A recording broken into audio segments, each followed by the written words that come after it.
രണ്ട് മഹാപുരാണ നദികളാണ് മാരാരിക്കുളം മഹാദേവന്റെ ഈ തിരുസന്നിധാനത്തിൽ നടക്കുന്ന യജ്ഞവേദിയിലൂടെ ഒഴുകിക്കൊണ്ടിരിക്കുന്നത്. ഒന്ന് വായുപുരാണമെന്ന നദി, മറ്റൊന്ന് ശിവപുരാണ നദി. ഈ രണ്ട് പ്രവാഹത്തിലേക്ക് 18 പുരാണങ്ങളുടെയും ആശയങ്ങളാകുന്ന നദികൾ കൂടിച്ചേരുകയാണ്. അങ്ങനെ 18 പുരാണ നദികൾ കൂടിച്ചേർന്ന ഒരു മഹാനദിയായി ഈ യജ്ഞവേദി അറിവിൻ്റെ ആ അനുഭൂതികളെ ഉൾക്കൊണ്ടുകൊണ്ട് ഒഴുകുകയാണ്. വായുപുരാണത്തിലെയും ശിവപുരാണത്തിലെയും കഥകൾ സമന്വയിപ്പിച്ച് പറയുന്നതിൻ്റെ കൂട്ടത്തിൽ നമ്മൾ ആദ്യ ദിവസം അഗ്നിപുരാണം കൂടി ശ്രവിച്ചു. രണ്ടാം ദിവസം മത്സ്യപുരാണം, കൂർമ്മപുരാണം. മൂന്നാം ദിവസം നമ്മൾ വാമനപുരാണത്തിലെ പ്രധാനപ്പെട്ടതായ തത്വങ്ങളും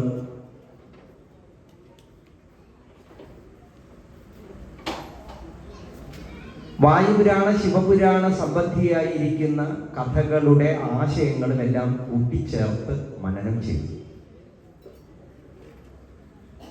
ഇങ്ങനെ അഗ്നിപുരാണം, മത്സ്യപുരാണം, കൂർമ്മപുരാണം, വാമനപുരാണം, അതിവിശേഷമായിരിക്കുന്ന ഭാഗവത തത്വങ്ങൾ എല്ലാം ശ്രമിച്ചപ്പോൾ ഒരു കാര്യം മനസ്സിലായി. എല്ലാ പുരാണങ്ങളിലും സർഗസിദ്ധാന്തത്തിന് പ്രാധാന്യം കൊടുത്തുകൊണ്ടാണ് കഥകൾ പറയുന്നത്. ചോദ്യങ്ങൾ പ്രപഞ്ചത്തെക്കുറിച്ചാണ്. ഈ പ്രപഞ്ചത്തിന്റെ ആവിർഭാവം, വിസ്താരം, അതിനെക്കുറിച്ച് പ്രതിപാദിക്കുന്ന ദർശനങ്ങൾ എവിടെ വെച്ച് ആരൊക്കെ തമ്മിലുള്ളതായ സംവാദങ്ങളായാണ് ഉണർന്നൊഴുകിയത്, ഇതെല്ലാം നമ്മൾ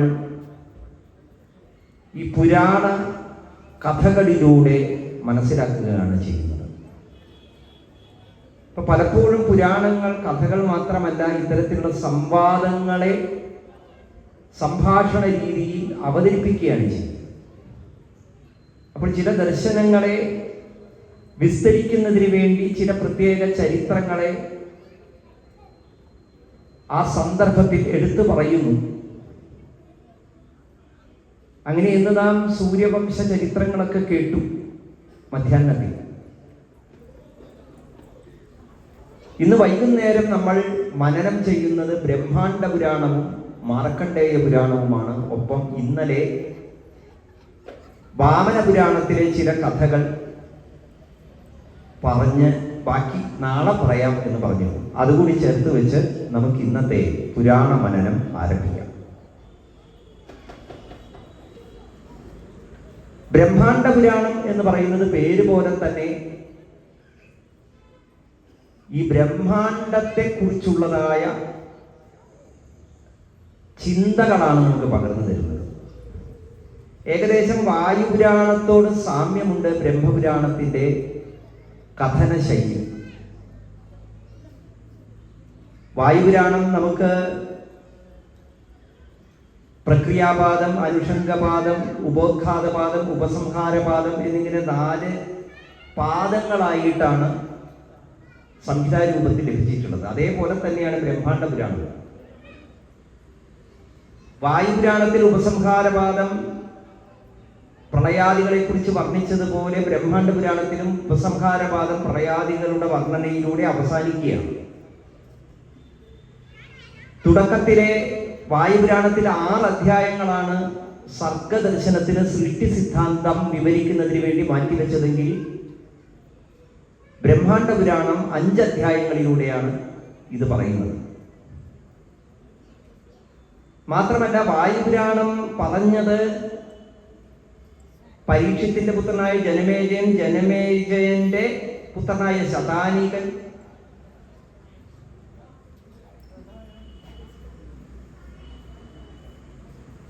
ആ ശതാനീകന്റെ വംശപരമ്പരയിൽപ്പെട്ട അസീമകൃഷ്ണൻ, ജനമേജയന്റെ പുത്രന്റെ പുത്രന്റെ പുത്രൻ. ഈ അസീമകൃഷ്ണന്റെ കാലഘട്ടത്തിലാണ് വായുപുരാണം നൈമിശാരണ്യത്തിൽ വെച്ച് വർണ്ണിച്ചത് എന്ന് പറയുന്നത് പോലെ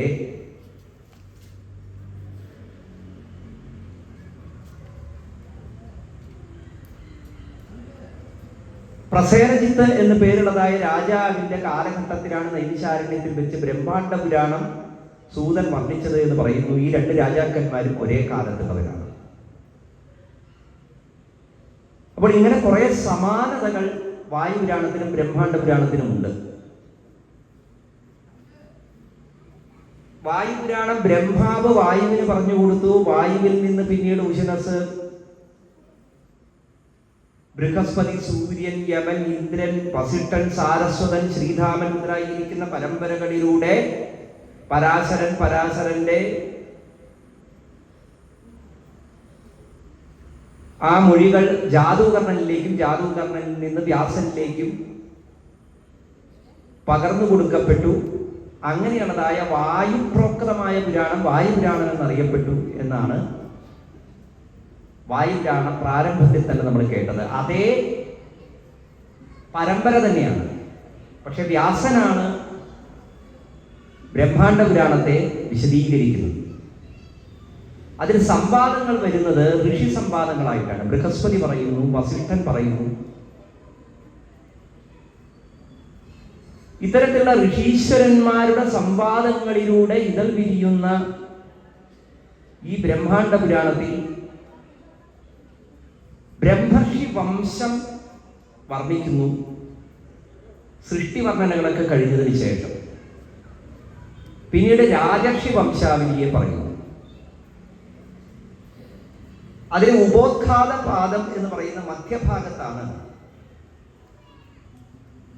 പരശുരാമന്റെ കഥ പറയുന്നത്. ഭൃഗു, അങ്കിരസ്, അത്രി എന്നിവരുടെ വംശാവലി പറഞ്ഞ് പിതൃലോകത്തെക്കുറിച്ചും പിതൃക്കളുടെ അനുഗ്രഹത്തിന് വേണ്ടി അനുഷ്ഠിക്കേണ്ടതായ ശ്രാദ്ധ വിധാനങ്ങളെ കുറിച്ചും വിശദീകരിച്ച് സമന്ത പഞ്ചക തീർത്ഥത്തെക്കുറിച്ച് പറഞ്ഞപ്പോഴാണ് അത് പരശുരാമനാൽ നിർമ്മിക്കപ്പെട്ട 5 ജലസഞ്ചയങ്ങളാണ്, തീർത്ഥങ്ങളാണ്. അത് തീർത്ഥങ്ങളായി പരിണമിക്കുകയാണ്. അതിന് കാരണം പരശുരാമൻ 21 പ്രാവശ്യം ഭൂമിയെ ചുറ്റി സഞ്ചരിച്ച് ക്ഷത്രിയന്മാരെ മുടിക്കുകയുണ്ടായി എന്ന് പറഞ്ഞപ്പോൾ അതിനെക്കുറിച്ച് കേൾക്കണം എന്ന ആഗ്രഹമുണ്ടായി. അങ്ങനെ ആ കഥ പറയുകയാണ്. ജമദഗ്നി മഹർഷിയുടെ ആശ്രമത്തിലേക്ക് വന്നു ചേർന്ന കാർത്തവീര്യാർജുനൻ ജമദഗ്നിയാൽ സൽക്കരിക്കപ്പെട്ട കഥ പറഞ്ഞുകൊണ്ടാണ് അത് ആരംഭിക്കുന്നത്. അപ്പോൾ പിന്നെ കാർത്തവീര്യൻ ആരാണെന്ന് അറിയണം. അപ്പൊ കാർത്തവീര്യാർജുനന്റെ പ്രഭാവം വിശദീകരിച്ചു. നമ്മളൊക്കെ കേട്ടിട്ടുണ്ട്, 1000 കൈകളാൽ ദാനം ചെയ്തവനാണ് കാർത്തവീര്യാർജുനൻ. അദ്ദേഹത്തെ തോൽപ്പിക്കാൻ ആർക്കും സാധിക്കുകയില്ല. കാരണം അദ്ദേഹത്തിന്റെ ഗുരു സാക്ഷാൽ ദത്താത്രേയ മഹർഷിയാണ്. ആരാ ദത്താത്രേയൻ? അത്രി മഹർഷിയിൽ നിന്ന് മഹാവിഷ്ണു അംശമായി ജനിച്ചവനാണ് ദത്താത്രേയൻ. ആ ദത്താത്രേയനെ പുരോഹിതനാക്കിക്കൊണ്ട് കാർത്തവീര്യാർജുനൻ അനന്തങ്ങളായിരിക്കുന്നതായി യജ്ഞങ്ങൾ ചെയ്യുകയും ദാനങ്ങൾ ചെയ്യുകയും ചെയ്യും. അത്രയും പുണ്യവാനും ധർമ്മിഷ്ഠനുമാണ് കാർത്തവീര്യാർജുനൻ. അങ്ങനെയുള്ള കാർത്തവീര്യാർജുനനോട് ഈ പരശുരാമൻ ഇത്രയധികം വിരോധം തോന്നാൻ എന്താ കാരണം എന്നുള്ളതാണ് ആദ്യത്തെ ചോദ്യം.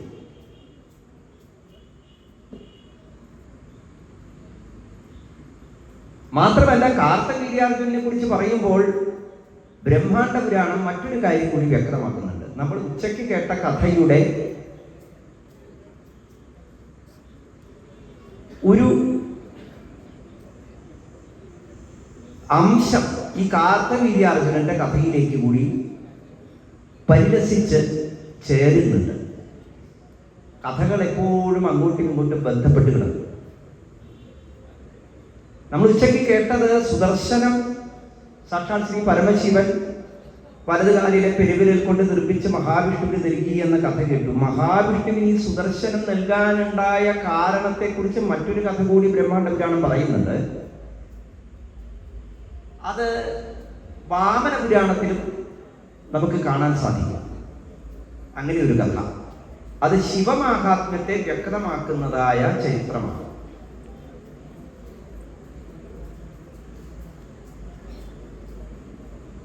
എന്താണ് സുദർശന ചക്രവും കാർത്തവീര്യനും തമ്മിലുള്ള ബന്ധം എന്ന് ചോദിച്ചു കഴിഞ്ഞാൽ, കാർത്തവീര്യാർജുനൻ വിഷ്ണുവംശമായി ജനിച്ചവനാണ്. ഹൈഹയ വംശം എന്നാണ് കാർത്തവീര്യാർജുനന്റെ വംശത്തിന്റെ പേര്. അദ്ദേഹത്തിന്റെ വംശം ആരംഭിക്കുന്നത് വിഷ്ണുവിൽ നിന്നാണ്. പക്ഷെ കുതിരയുടെ രൂപമെടുത്ത് വിഷ്ണുവിനെ തപസ്സു ചെയ്ത മഹാലക്ഷ്മിയിൽ നിന്ന് മഹാവിഷ്ണുവിനെ ജനിക്കുന്ന പുത്രനാണ് ഹൈഹയൻ. ഹയരൂപത്തിൽ നിന്ന് ജനിച്ചു എന്നതുകൊണ്ടാണ് ഹൈഹയൻ എന്ന പേര് കിട്ടിയത്. അദ്ദേഹത്തിന്റെ പേര് ദേവീ ഭാഗവതത്തിൽ വർണ്ണിക്കുന്നത് ഏകവീരൻ എന്നാണ്.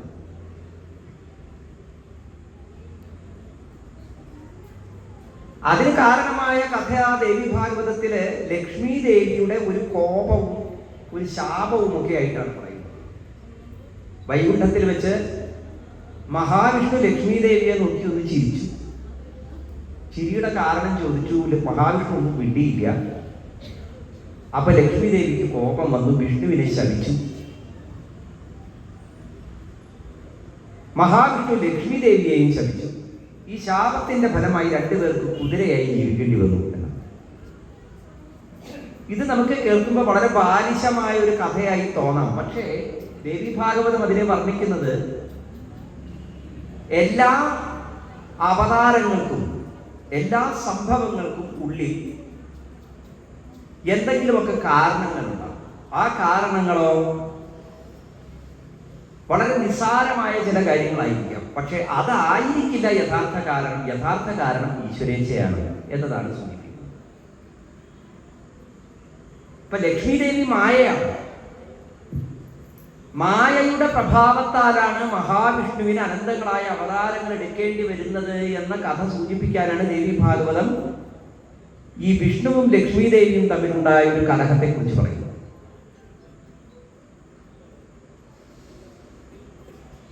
അവിടേക്ക് ഉച്ചൈശ്രവസിന്റെ പുറത്ത് കയറി രേവന്തൻ വൈകുണ്ഠത്തിന്റെ ആ ആകാശത്തിലൂടെ സഞ്ചരിച്ചുകൊണ്ടിരിക്കുമ്പോൾ ലക്ഷ്മി ദേവി കുതിരയുടെ സൗന്ദര്യം നോക്കിയിരുന്നു. അതിനാൽ മഹാവിഷ്ണു പറഞ്ഞു, എന്തിലും രമിക്കുന്നവളായ നീ ഒരു കുതിരയായി തീരട്ടെ. അപ്പൊ ലക്ഷ്മി ദേവി പറഞ്ഞു, അങ്ങനെ ഞാനൊരു കുതിരയാവുകയാണെങ്കിൽ അങ്ങും ഞാൻ കുതിരയായി ജീവിക്കുന്ന കാലഘട്ടത്തിൽ എന്നോടൊപ്പം കുതിരയായി തന്നെ വസിക്കാനിട വരട്ടെ. ലക്ഷ്മി ദേവി ഭൂമിയിൽ കുതിരയായി ജനിച്ച് പണ്ട് സൂര്യദേവന്റെ പത്നി തപസ് ചെയ്ത ഇടത്തിൽ വന്ന് തപസ് ചെയ്തു എന്നാണ്. സൂര്യദേവന്റെ പത്നി ഇതുപോലെ കുതിരയുടെ രൂപമെടുത്ത് തപസ് ചെയ്യേണ്ടായി. ആ തപസ് ചെയ്ത സമയത്താണ് സൂര്യദേവനിൽ നിന്ന് സംജ്ഞ എന്ന ആ പത്നിയിൽ അശ്വിനി കുമാരന്മാർ ജനിച്ചത്. അശ്വരൂപത്തിൽ തപസ് ചെയ്ത സംജ്ഞയിൽ നിന്ന് ജനിച്ചു എന്നുള്ളത് കൊണ്ടാണ് അശ്വിനി കുമാരന്മാർ എന്ന പേര് അവർക്ക്. അപ്പൊ ആ സ്ഥാനം കാളിന്തി നദീതീരമാണ്. അവിടെയാണ് മഹാലക്ഷ്മി കുതിരയുടെ രൂപം ധരിച്ച് തപസ് ചെയ്തത്. അവിടേക്ക് സാക്ഷാൽ മഹാവിഷ്ണു ഹയഗ്രീവമൂർത്തിയായി അവതരിച്ചു. അപ്പൊ പിന്നെ ഈ ഹയഗ്രീവമൂർത്തിയായി അവതരിക്കാൻ ഒരു കാരണം വേണമല്ലോ. ആ കാരണം പ്രപഞ്ച സൃഷ്ടിയുടെ കഥ തൊട്ട് പറയണം. അത് വായുപുരാണത്തിലും വർണ്ണിച്ചിട്ടുണ്ട്, ശിവപുരാണത്തിലും വർണ്ണിച്ചിട്ടുണ്ട്, ദേവീഭാഗവതത്തിലും വർണ്ണിച്ചിട്ടുണ്ട്. മധുകൈടഭന്മാരുടെ ചരിത്രമാണ്. സാക്ഷാൽ മഹാവിഷ്ണുവിന്റെ കർണകുടത്തിൽ നിന്ന് ആവിർഭവിച്ച മധുവും കൈടഭനും ബ്രഹ്മാവിനെ ഭക്ഷണമാക്കാൻ തിരിഞ്ഞ സമയത്ത് ബ്രഹ്മാവ് വിഷ്ണുവിനെ അഭയം പ്രാപിച്ചു. അങ്ങനെ മഹാവിഷ്ണു വിഷ്ണുവും ജിഷ്ണുവുമായി രൂപമെടുത്ത് മധുകൈടഭന്മാരുടെ യുദ്ധം ചെയ്തു. വിഷ്ണു കൈടഭനെ വധിച്ചു, ജിഷ്ണു മധുവിനെ വധിച്ചു. ഇങ്ങനെയാണ് വായുവിലാണ് കഥ പറയുന്നത്. ഏറെക്കാലം ഉറക്കമില്ലാതെ യുദ്ധം ചെയ്ത മഹാവിഷ്ണു പിന്നീട് തൻ്റെ ശാർങ്കകം എന്ന വില്ലിൽ ശിരസ് ചേർത്ത് വെച്ച് ഉറങ്ങിക്കൊണ്ടിരിക്കുന്ന സമയത്ത് ലോകത്ത് പാലന ശക്തി ഇല്ലാതായി. അപ്പോൾ ദേവന്മാരൊക്കെ കൂടി ബ്രഹ്മാവിനെ ചെന്ന് കണ്ട് പ്രാർത്ഥിച്ചു. ബ്രഹ്മാവ് വിഷ്ണു ഉറങ്ങുന്ന സ്ഥാനം കണ്ടെത്തി ചിതലുകളെ സൃഷ്ടിച്ചു. വിഷ്ണു ഈ വില്ലിന്റെ അറ്റത്താണല്ലോ തലവെച്ച് കിടക്കുന്നത്.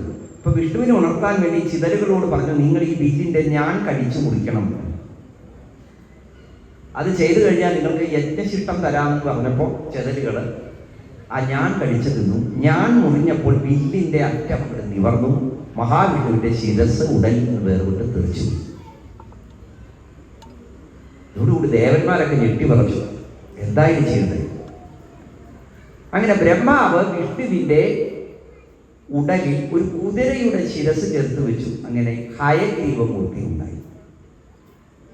ആ ഹയഗ്രീവമൂർത്തിയുടെ അവതാരത്തിന് കാരണം എന്താ? അതും ദേവന്മാരുടെ പ്രാർത്ഥനയാണ്. ഹയഗ്രീവൻ എന്ന് പേരുള്ളതായ ഒരു അസുരൻ ബ്രഹ്മദേവനെ തപസ് ചെയ്ത് പ്രത്യക്ഷപ്പെടുത്തി. ബ്രഹ്മദേവനിൽ നിന്ന് അമരത്വം ചോദിച്ചപ്പോൾ ബ്രഹ്മദേവൻ പറഞ്ഞു തരാൻ പറ്റില്ല. അല്ലെങ്കിൽ ഈ അസുരന്മാരൊക്കെ തപസ് ചെയ്ത് കഴിഞ്ഞാൽ എന്താ ചോദിക്കുക? മരണമില്ലായ്മ ചോദിക്കുക. അത് കിട്ടില്ല എന്ന് പറഞ്ഞാൽ പിന്നെ എന്താ ചോദിക്കുക?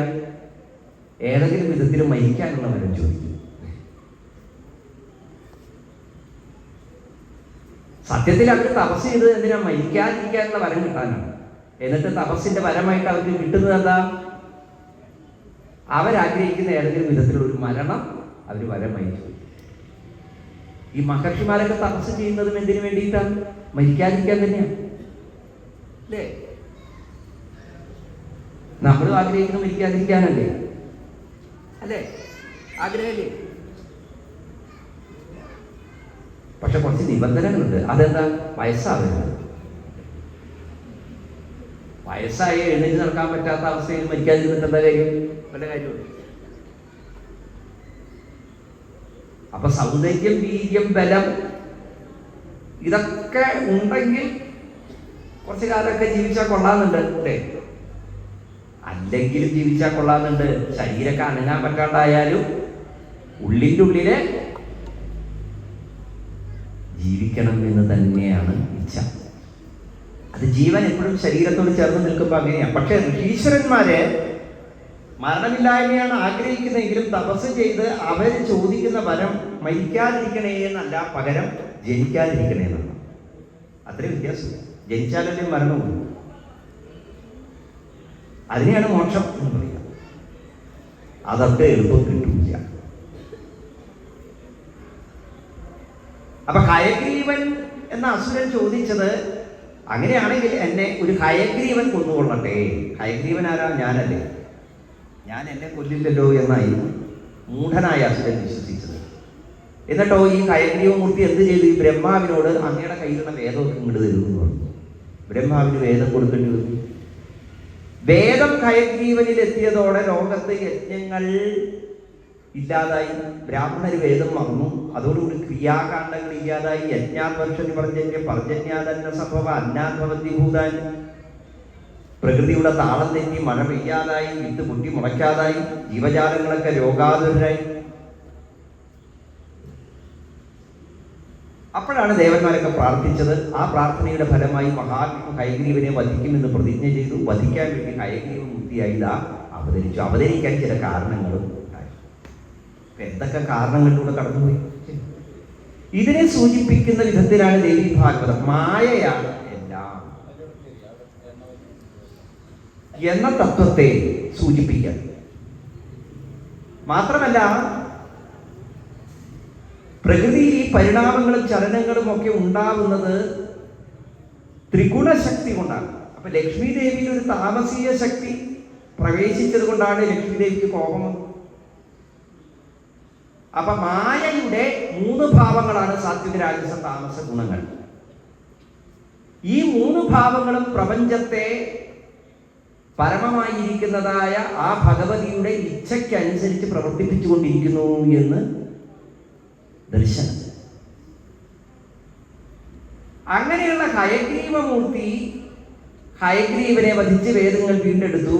അതിനുശേഷം ലക്ഷ്മി ദേവി തപസ് ചെയ്യുന്ന ഈ സ്ഥലത്തെത്തി. ഹയഗ്രീവ സ്വരൂപത്തിൽ ലക്ഷ്മി ദേവിയോടൊപ്പം ഭൂമിയിൽ വസിച്ചു. യഥാകാലം എത്തിയപ്പോൾ ലക്ഷ്മി ദേവിക്ക് ഒരു കുഞ്ഞ് ജനിച്ചു. കുട്ടി ഉണ്ടായപ്പോൾ മഹാവിഷ്ണു പറഞ്ഞു, മതി, ഇനി നമുക്ക് പോവാൻ വൈകുണ്ഠത്തിലേക്ക്. അപ്പൊ ലക്ഷ്മി ദേവി കുട്ടിയെ എടുക്കാന്ന് പറയുമ്പോൾ മഹാവിഷ്ണു പറഞ്ഞു, കുട്ടി എടുക്കണ്ട, കുട്ടി അവിടെ കിടന്നോട്ടെ.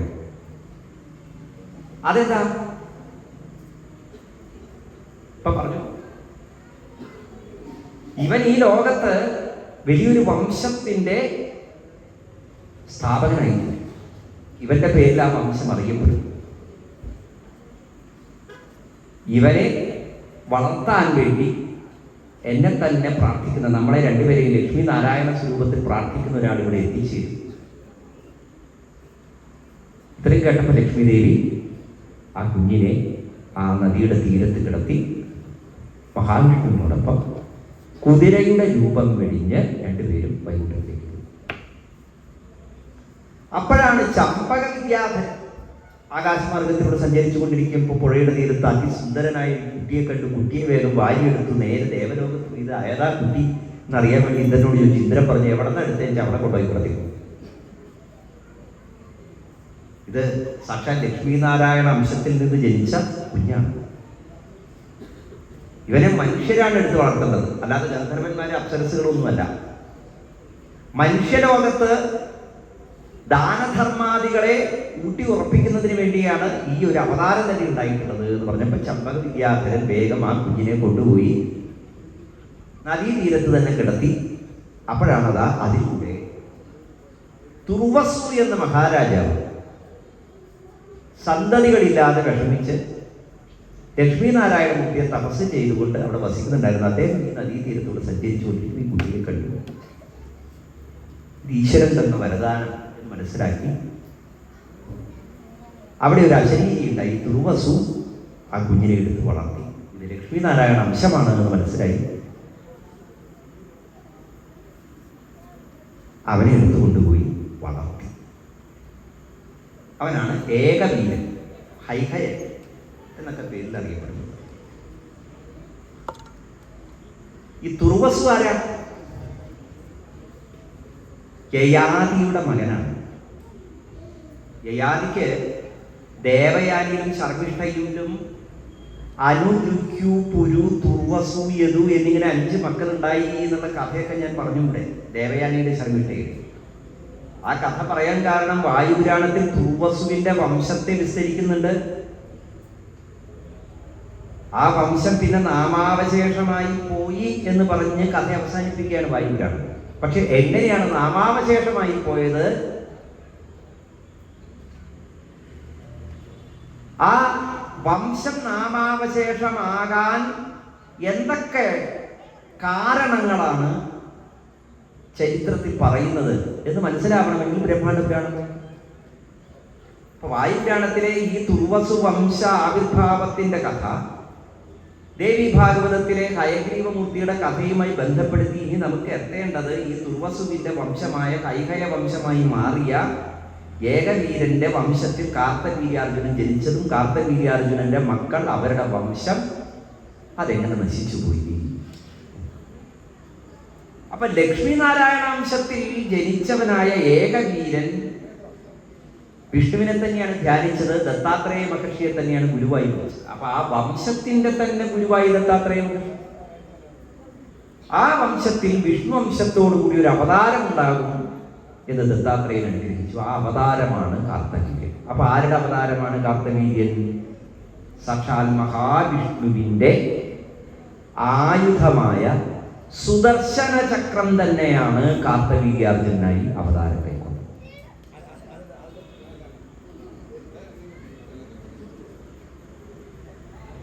ഈ സുദർശന ചക്രം സാക്ഷാൽ ശ്രീ പരമേശ്വരൻ വിഷ്ണുവിന് നൽകിയതാണ്.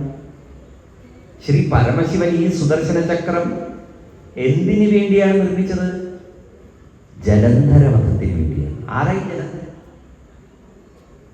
അപ്പൊ വീണ്ടും ശിവപുരാണത്തിലേക്ക് ഒന്ന് പോകണം.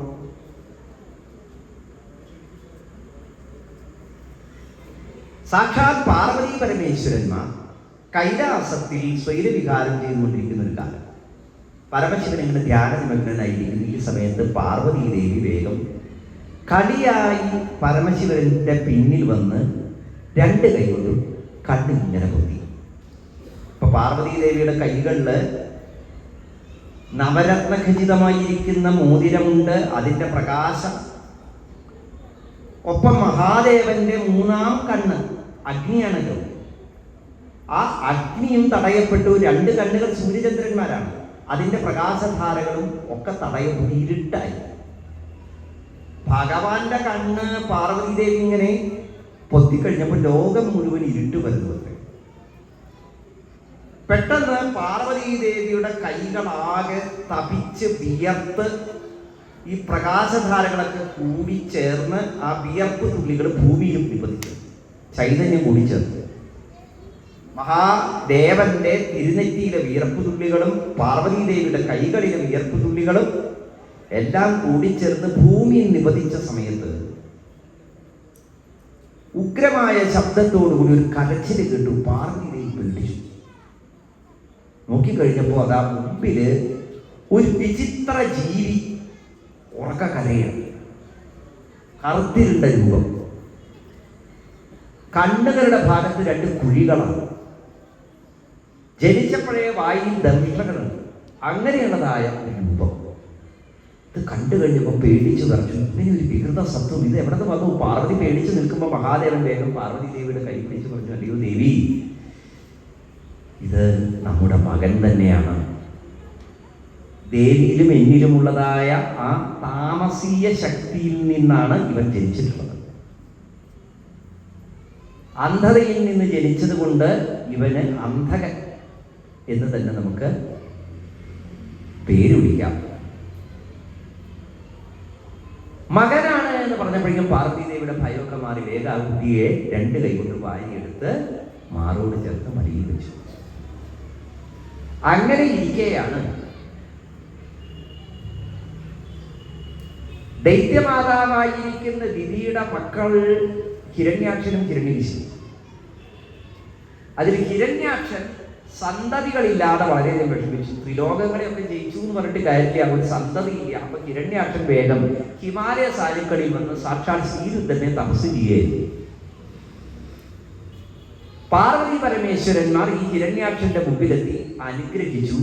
സന്തതിക്കായിട്ട് പ്രാർത്ഥിക്കുന്ന ഹിരണ്യാക്ഷന് പാർവതി പരമേശ്വരന്മാർ തങ്ങൾക്ക് ജനിച്ച ആ പുത്രനെ അനുഗ്രഹമായി കൊടുത്തു.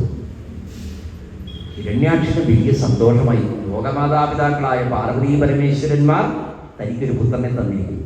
അന്ധനായ സന്തോഷത്തോടുകൂടി ആ പുത്രനെയും ഏറ്റുവാങ്ങി ശിവനാമങ്ങൾ ഉച്ചരിച്ചുകൊണ്ട് ഹിരണ്യാക്ഷൻ കൊട്ടാരത്തിലെത്തി. അങ്ങനെ ഇരിക്കുകയാണ് ഹിരണ്യാക്ഷന് ദിഗ്വിജയത്തിന് പോകണമെന്ന് തോന്നി. ദിക്പാലകന്മാരെയൊക്കെ വെല്ലുവിളിച്ചുകൊണ്ട് ചുറ്റി നടന്ന ഒടുവിൽ വരുണനെ യുദ്ധത്തിന് വിളിച്ചു. വരുണ ഭഗവാൻ പറഞ്ഞു, എനിക്ക് നിന്നോട് യുദ്ധം ചെയ്യാനൊന്നും സമയമില്ല, നീ ഒരു കാര്യം പാതാളാദി ലോകത്തിലേക്ക് പൊക്കോ, നിന്റെ അഹങ്കാരം തീർക്കാൻ പറ്റിയ ആൾ അവിടെ ഉണ്ട് എന്ന് പറഞ്ഞപ്പോൾ ഹിരണ്യാക്ഷൻ ആരാധന ചോദിച്ചു. പറഞ്ഞു, സാക്ഷാൽ ഹരിയാണ് എന്ന് പറഞ്ഞു. ഹരി എവിടെയെന്ന് അന്വേഷിച്ച് നടന്നു. നാരദ മഹർഷി പറഞ്ഞു കൊടുത്ത വഴിയിലൂടെ പാതാള ലോകത്തെത്തിയപ്പോൾ ഭൂമിയെ ഉദ്ധരിക്കാൻ വേണ്ടി വരാഹരൂപം ധരിച്ചിരിക്കുന്നതായി യജ്ഞമൂർത്തിയായ ഭഗവാനെ ഇവിടെ കണ്ടു. ഓ, ഈ കാട്ടുപന്നിയാണോ ഈ ലോകത്തിലെ യജ്ഞത്തിന്റെ ചിട്ടങ്ങളെ മുഴുവനും തേജസ്സിനെ മുഴുവനും സ്വീകരിക്കുന്നവൻ? ഇവനെ ഇപ്പം തന്നെ ഞാൻ വധിച്ചു കളയും എന്ന് പറഞ്ഞ് ഗദ ചുടത്തി ഹിരണ്യാക്ഷൻ യുദ്ധത്തിന് വന്നപ്പോൾ ഭഗവാൻ പറഞ്ഞു, ഞാനൊരു കാട്ടുമൃഗം തന്നെയാണ്, നിന്നെ പോലെയുള്ളതായ മൃഗയെ ഗ്രാമസിംഹാൻ, ഗ്രാമസിംഹങ്ങളെയൊക്കെ വേട്ടയാടാൻ വേണ്ടിയിട്ടാണ് ഞാൻ ഇങ്ങനെയൊരു രൂപത്തിൽ അവതരിച്ചിരിക്കുന്നത് എന്ന് പറഞ്ഞുകൊണ്ട് ഭഗവാൻ കഥയെടുത്തു. ഗ്രാമസിംഹങ്ങൾ എന്ന് പറഞ്ഞ തെരുവ് നായ്ക്കൾ, ഇങ്ങനെ കുറച്ച് നടക്കുന്ന നിന്നെ പോലെയുള്ള തെരുവ് നായ്ക്കളെ വധിക്കാനാണ് എൻ്റെ അവതാരം എന്ന് പറഞ്ഞ് ഗദ ചുഴറ്റി വന്ന ഹരിയും ഹിരണ്യാക്ഷനും തമ്മിൽ അതിഘോരമായി യുദ്ധമുണ്ടായി. യുദ്ധത്തിന്റെ ഒടുവിൽ ഭഗവാൻ സുദർശന ചക്രത്താൽ ഹിരണ്യാക്ഷനെ വധിച്ചു. ഹിരണ്യാക്ഷൻ മരിച്ചു കഴിഞ്ഞപ്പോൾ പിന്നീട് അസുരവംശത്തിന്റെ രാജാവായത് ഹിരണ്യകശിപുവാണ്. ഹിരണ്യകശിപുവിന്റെ കഥ നമ്മൾ ഇന്നലെ കേട്ടു. ലിംഗപുരാണത്തിൽ ശരഭാവതാരത്തെ കുറിച്ച് വർണ്ണിച്ചു. ശിവപുരാണത്തിലും ആ ശരഭാവതാരം വർണ്ണിക്കുന്നുണ്ട്. ആ ശരഭാവതാര വർണ്ണനയിലാണ് നമ്മൾ ഹിരണ്യകശിപുവിന്റെ കഥ കേട്ടത്. പുത്രനായിരിക്കുന്ന പ്രഹ്ലാദനെ വധിക്കാൻ തുനിഞ്ഞതായ ഹിരണ്യകശിപുവിന്റെ മുമ്പിൽ നരസിംഹമൂർത്തിയായി ഭഗവാൻ പ്രത്യക്ഷപ്പെട്ടു. ആ നരസിംഹമൂർത്തി ഹിരണ്യകശിപുവിനെ വധിച്ച് തന്റെ ഭക്തനെ രക്ഷിച്ചു എന്നാണ് കഥ. ഹിരണ്യകശിപു മരിച്ചു കഴിഞ്ഞപ്പോൾ അസുരന്മാരെല്ലാവരും കൂടി ആലോചിച്ചു, ഇനി ആരാ രാജാവാവുക? സ്ഥാനം വെച്ച് നോക്കുമ്പോൾ ഹിരണ്യാക്ഷന്റെ മകൻ രാജാവാകണം, അന്ധകൻ. പക്ഷെ അന്ധകനോ ഒന്നിനും കൊള്ളാത്തവനാണ്, ഒരു വികൃത ജീവി, ഒരു ബലവും ഇല്ല, കണ്ണും കാണില്ല. അങ്ങനെ ഒരു അസുരനെ എങ്ങനെയാണ് രാജാവാക്കുക? ഇപ്പൊ എല്ലാവരും കൂടി പ്രഹ്ലാദനെ രാജാവാക്കി. ഈ സമയത്ത് അന്ധകൻ വളരെയധികം ദുഃഖത്തോടുകൂടി കൊട്ടാരം വിട്ട് ഇറങ്ങിപ്പോയി. എന്നെ ഒന്നിനും കൊള്ളില്ല, അല്ലേ, ആർക്കും വേണ്ട എന്നെ, അച്ഛനും മരിച്ചു, സഹോദരന്മാർക്കും എന്നെ വേണ്ട, ബന്ധുജനങ്ങൾക്കും എന്നെ വേണ്ട, ഇങ്ങനെ ജീവിച്ചിരുന്നിട്ട് എന്താ കാര്യം എന്നിങ്ങനെ ചിന്തിച്ച് അന്ധകൻ ഹിമാലയത്തിൽ ഉത്തുംഗത്തിൽ പോയി അവിടെ സാക്ഷാൽ ശ്രീ പരമേശ്വരനെ ഹൃദയത്തിൽ ധ്യാനിച്ചുകൊണ്ട് തപസ് ചെയ്തു. ആ തപസ്സിന്റെ ഒടുവിൽ സാക്ഷാൽ ഭഗവാൻ പ്രത്യക്ഷപ്പെട്ടു. എന്താ വരം വേണ്ടേ ചോദിച്ചപ്പോൾ അദ്ദേഹം പറഞ്ഞു,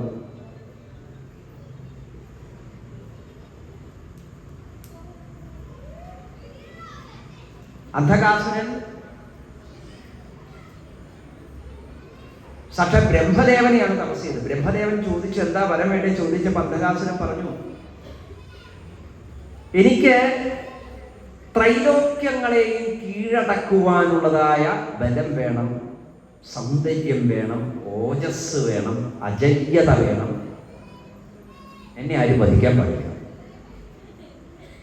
അപ്പൊ ബ്രഹ്മാവ് പറഞ്ഞു, അങ്ങനെ പറ്റില്ല, ആരെങ്കിലും എന്നായാലും മരിച്ചേ പറ്റൂ, മരിക്കാൻ എന്തെങ്കിലും ഒരു കാരണം അത് നിനക്ക് തന്നെ തിരഞ്ഞെടുക്കാമെന്ന് പറഞ്ഞപ്പോൾ അന്ധകാസുരൻ പറഞ്ഞു, അങ്ങനെയാണെങ്കിൽ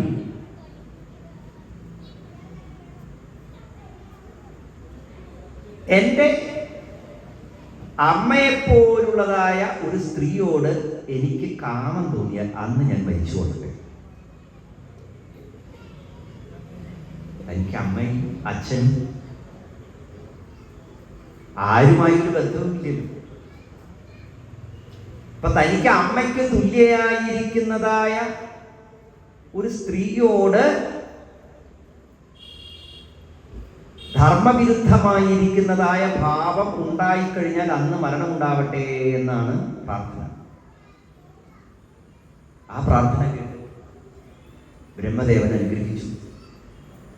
അന്ധകാസുരൻ കാഴ്ചശക്തി തിരിച്ചു കിട്ടി. പൂർവകായത്തെക്കാൾ സുന്ദരവും സൗന്ദര്യവും ബലവും ഓജസ്സും ഒക്കെ നിറഞ്ഞ രൂപം കൈവരിച്ചു. അന്ധകാസുരൻ കൊട്ടാരത്തിലേക്ക് തിരിച്ചു വന്നപ്പോഴേക്ക് അസുരന്മാർക്കൊക്കെ അത്ഭുതമായി. അമിത വീര്യ ബലത്തോടുകൂടി വന്ന അന്ധകനെ എല്ലാവരും രാജാവാക്കി. അന്ധകാസുരൻ അങ്ങനെ ലോകത്തെ ഭരിച്ചുകൊണ്ടിരിക്കുകയാണ്. അങ്ങനെ ലോകത്തെ ഭരിച്ചുകൊണ്ടിരിക്കുന്നതായ കാലത്ത് എല്ലായിടത്തും ഇരുട്ട് വ്യാപിച്ചു. കാരണം അന്ധകൻ ദേവന്മാരുടെ തേജസ് മുഴുവൻ സ്വയം ആഹരിക്കുകയാണ്. ഈ അന്ധകനെ എങ്ങനെയെങ്കിലും വധിക്കണം. അതിനുവേണ്ടി എല്ലാവരും പ്രാർത്ഥിച്ച സമയത്ത് ബ്രഹ്മദേവൻ പറഞ്ഞു, അവനെ വധിക്കണമെങ്കിൽ കുറച്ച് ബുദ്ധിമുട്ടാണ്. ഇങ്ങനെയാണ് അവൻ വരം ചോദിച്ചിരിക്കുന്നത്. ഇത് കേട്ട് കഴിഞ്ഞപ്പോൾ നാരദ മഹർഷി അന്ധകന്റെ അരികത്തെത്തി. എന്നിട്ട് അന്ധകനോട് പറഞ്ഞു, അന്ധക, നിനക്ക് ഈ ലോകത്ത് എല്ലാം ഉണ്ട്, പക്ഷേ നിന്റെ അരികത്ത് സുന്ദരിയായിരിക്കുന്ന ഒരു സ്ത്രീയില്ല. ഞാൻ കൈലാസത്തിൽ ഒരു സ്ത്രീയെ കണ്ടിട്ടുണ്ട്. അവളാണെങ്കിലോ വളരെ കഷ്ടപ്പെട്ടാണ് ജീവിക്കുന്നത്. അതിസുന്ദരിയാണ്, പറഞ്ഞിട്ട് എന്ത് കാര്യം? അവളെ പുറത്തേക്കൊന്നും വിടാതെ അവളുടെ ഭർത്താവ് അവളെ വല്ലാതെ വിഷമിപ്പിച്ചുകൊണ്ടിരിക്കുക. ഭർത്താവാണെങ്കിലോ ഭൗതികമായിരിക്കുന്ന ഒന്നിനും യാതൊരു കഴിവുമില്ല, താല്പര്യവുമില്ല, ഒന്നിനും കൊള്ളാത്ത എപ്പോഴും ഇങ്ങനെ ധ്യാനിച്ചിരിക്കുന്ന അവസ്ഥയിലിരിക്കും. പാവം, ഈ സൗന്ദര്യത്തിന്റെ മുഴുവൻ നിറകുടമായിരിക്കുന്ന ഈ തന്മീമണിയോ ആരെങ്കിലും എന്തെങ്കിലും തന്നെ രക്ഷിക്കാൻ വരും എന്ന പ്രതീക്ഷയിൽ കാത്തിരിക്കുക. അങ്ങാണെങ്കിലോ ലോകത്തിന്റെ മുഴുവൻ അധിപനായിരിക്കുകയല്ലേ. ഇത്തരത്തിലുള്ളതായ സ്ത്രീകളോട് കാരുണ്യം തോന്നണ്ടേ? അങ്ങ് ചെന്ന് ആ സ്ത്രീയെ രക്ഷിച്ച അവൾക്ക് സന്തോഷമാവും. അങ്ങേക്കോ ലോകത്തിലെ ഏറ്റവും മഹത്തരമായ സൗന്ദര്യത്തെ സ്വന്തമാക്കിയിരിക്കുക. നാരദ മഹർഷി പറഞ്ഞതൊക്കെ കേട്ട് കാമമുണർന്നവനായിരിക്കുന്ന അന്ധകാസുരൻ കൈലാസത്തിലേക്ക് ചെന്നു മഹാദേവനോട് അരികത്തിരിക്കുന്ന സുന്ദരിയെ വിട്ടുതരാനായിട്ട് ആജ്ഞാപിച്ചു. അപ്പൊ മഹാദേവൻ പറഞ്ഞു, ഞാൻ ആരെയും ഇവിടെ പിടിച്ചു വെച്ചിട്ടൊന്നുമില്ല.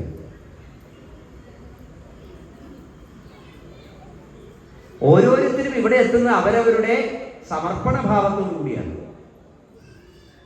അവർക്ക് എവിടേക്കെങ്കിലും പോകണമെങ്കിൽ യഥേഷ്ടം പോകാം. നീ വിളിച്ചാൽ നിന്റെ ഒപ്പം വരികയാണെങ്കിൽ നീ കൊണ്ടുപോകും.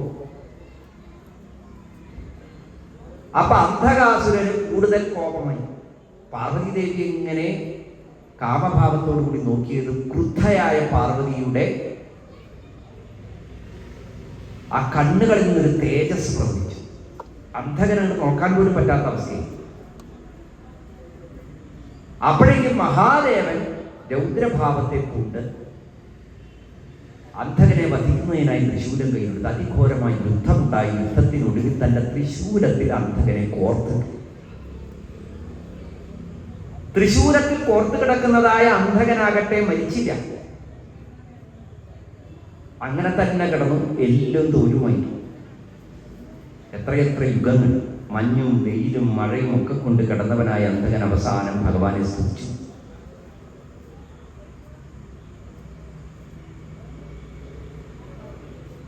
ഇങ്ങനെയുള്ളതായ ഒരു ശിക്ഷ എനിക്ക് തന്നത് ഉചിതം തന്നെയാണ്.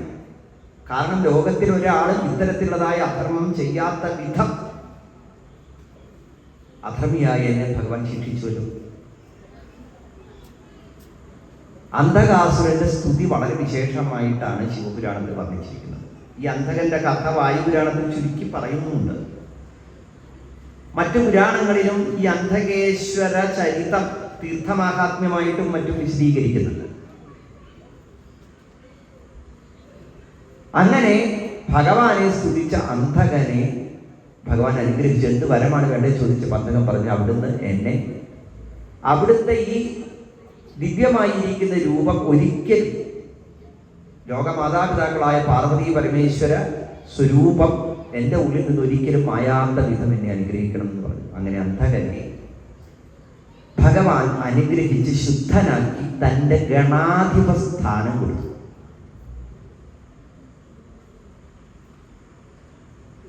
അന്ധകാസുര വധത്തെ പറഞ്ഞതിന് ശേഷം സാക്ഷാൽ മഹാദേവൻ ചെയ്തതായ ദേവന്മാർക്ക് ആപത്തുകൾ വന്നപ്പോൾ ആ ദേവന്മാരെ ആപത്തിൽ നിന്ന് രക്ഷിക്കാൻ വേണ്ടി മഹാദേവൻ ചെയ്തതായ അനവധി യുദ്ധങ്ങളുടെ കഥകൾ ശിവപുരാണത്തിൽ പറയുന്നുണ്ട്. അതാണ് യുദ്ധകാണ്ഡം, യുദ്ധഖണ്ഡം എന്ന രീതിയിൽ വിശദീകൃതമാകും.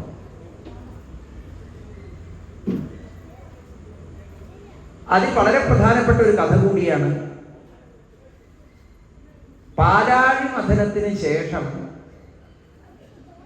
ഈ പാലാഴിയിൽ നിന്ന് അനവധി വസ്തുക്കൾ ഉയർന്നു വന്നത്, ഉച്ചൈശ്രവസ്, ഐരാവതം മുതലായവയൊക്കെ. അതിലുള്ള ഉച്ചൈശ്രവസിനെ കണ്ടിട്ടാണ് ലക്ഷ്മി ദേവിക്ക് കൗതുകം ഉണർന്നതും അതിന്റെ ഫലമായി ലക്ഷ്മി ദേവിക്ക് കുതിരയായിട്ട് ജനിക്കേണ്ടി വന്നതും കൈകയ പരമ്പര ഉണ്ടായി വന്നതുമായ ചരിത്രമൊക്കെ ദേവീഭാഗം പറയും.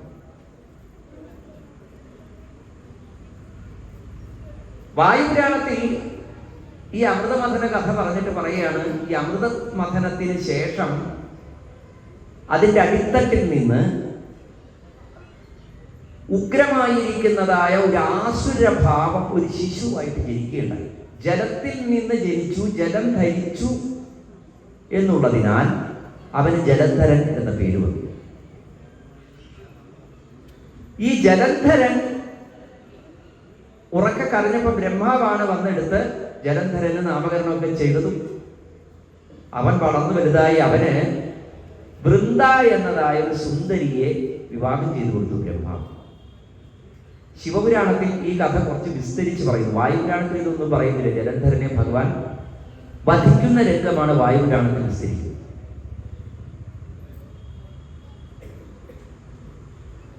ഈ ജലന്ധരൻ ലോകത്തെ മുഴുവൻ കീഴടക്കിയപ്പോൾ മഹാവിഷ്ണുവിന്റെ മായയാൽ വൃന്ദയുടെ വ്രതത്തിന് ഭംഗം വരികയും ഈ ജലന്ധരനെ വധിക്കാൻ വേണ്ടി സാക്ഷാൽ മഹാദേവൻ തന്നെ യുദ്ധത്തിന് ഇറങ്ങി പുറപ്പെടുകയും ചെയ്തു. അതിഘോരമായ യുദ്ധമുണ്ടായി. യുദ്ധമുണ്ടായ സമയത്ത് ജലന്ധരൻ പാലാഴിയുടെ അടിത്തട്ടിൽ ആണ്ടപ്പോൾ സാക്ഷാൽ മഹാദേവൻ തൻ്റെ വലത് കാലിലെ പെരുവിരൽ കൊണ്ട് പാലാഴിയുടെ ഉപരിതലത്തിൽ സുദർശന ചക്രം വരച്ചു. 12 ആരക്കാലുകളോടുകൂടി 6 അംഗങ്ങളോടുകൂടിയതായ സുദർശനം. ഈ സുദർശനത്തിന്റെ സ്വരൂപത്തെ കാലമായി തന്നെയാണ് വാമന പുരാണം വർണ്ണിക്കുന്നത്. ദേവന്മാർ, മാസങ്ങൾ, രാശികൾ, ഋതുക്കൾ, അഗ്നി, സോമൻ, മിത്രൻ, വരുണൻ, ഇന്ദ്രൻ, അശ്വിനി ദേവകൾ, വിശ്വേദേവകൾ, പ്രജാപതികൾ, വായു, ധന്വന്തരി, തപസ്, തപസ്യ, ചൈത്രം മുതൽ ഫാൽഗുനം വരെയുള്ളതായ മാസങ്ങൾ, ഇവയാണ് സുദർശനത്തിന്റെ ആരങ്ങളായി സങ്കല്പിക്കുന്നത്. അങ്ങനെയുള്ള ആ സുദർശനത്താൽ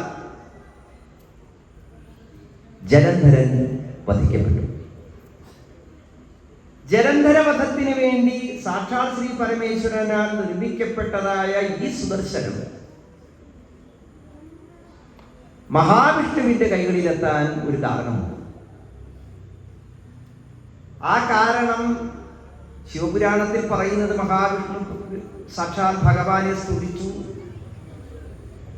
ആ ഭഗവാന് ശിവ സഹസ്രനാമത്താൽ അർച്ചന ചെയ്തു.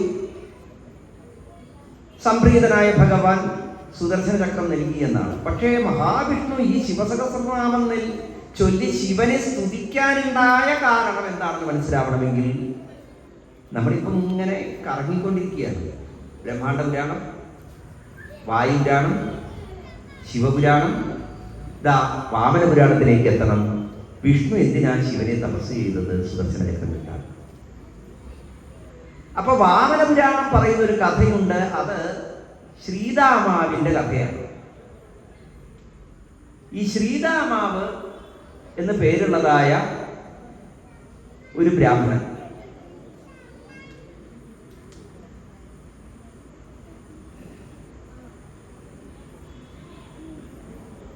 അദ്ദേഹത്തിന്റെ ചരിതമായിട്ടാണ് ഈ സുദർശന ചക്രത്തിന്റെ കഥ വാമന പുരാണത്തിൽ വർണ്ണിക്കുന്നത്.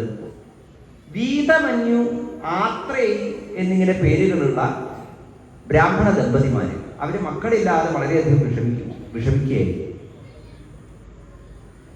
സാക്ഷാൽ ശ്രീരുദ്രനെ പ്രസാദിപ്പിച്ച് ഈ വീതമന്യുവിനും ധർമ്മശീലയായിരിക്കുന്ന ആത്രേയിക്കും ഒരു മകൻ ജനിച്ചു. അവനാണ് ശ്രീതാമാവ്. അവന് ഉപമന്യു എന്നൊരു പേര് കൂടി ഉണ്ടായി. ഈ ഉപമന്യുകുമാരൻ കുട്ടിക്കാലം മുതലേ അച്ഛൻ്റെയും അമ്മയുടെയും വിഷമങ്ങളൊക്കെ കണ്ട് വളർന്ന ഒരാളാണ്. ദാരിദ്ര്യമായിരുന്നു. അപ്പൊ പാല് വേണം എന്ന് വാശി പിടിക്കുമ്പോൾ അമ്മയായ ആത്രേയി അരിപ്പൊടി കലക്കി കൊടുക്കും. പാലിന്റെ നിറം മാത്രമേ അവനറിയൂ, വെളുത്തിട്ടാണ്. ഈ അരിപ്പൊടി പാലാണെന്ന് വിചാരിച്ച് കുടിക്കും. അവനത് പാലാണെന്നാണ് വിചാരിച്ചത്. അമ്മയ്ക്ക് വലിയ സങ്കടമാണ്. സ്വന്തം മകനെ പറ്റിക്കുകയല്ലേ, ദാരിദ്ര്യക്കാരനല്ലേ ഇങ്ങനെ പറ്റിക്കേണ്ടി വരുന്നത്. അങ്ങനെ ഇരിക്കെ ഒരു ദിവസം മറ്റൊരു ബ്രാഹ്മണ ഗൃഹത്തിൽ ഒരു വിശേഷത്തിനായി പോയി. ഒരു പിറന്നാള്. അവിടെ ചെന്നപ്പോൾ അവിടെ പാൽപ്പായസം കുടിച്ചപ്പോഴാണ് ഉപമന്യുവിന് മനസ്സിലായത് ഇതുവരെ അമ്മ തന്നത് ശരിക്കുള്ള പാലല്ല, ശരിക്കുള്ള പാൽ ഇതാണ് എന്നാണ് മനസ്സിലായത്. പിന്നെ അമ്മ അരിപ്പൊടി കലക്കി കൊടുത്തിട്ടോ എന്ത് ചെയ്തിട്ടും അവൻ കൂട്ടാക്കി. വാശി പിടിക്കുന്നതായ ഈ ഉപമന്യുവിനോട് അമ്മ പറഞ്ഞു, അച്ഛനും ഈ ഒരു കാര്യം ചെയ്യും, നമ്മുടെ ദാരിദ്ര്യം തീരാൻ സാക്ഷാൽ ഭഗവാനെ ആരാധിക്കും, ശ്രീരുദ്രനെ ആരാധിക്കും. ഭഗവാനല്ലാതെ നമുക്ക് മറ്റൊരു ആശ്രയമില്ല. അപ്പോൾ ഉപമന്യു ചോദിച്ചു, ആരാണ് ഈ ഭഗവാൻ?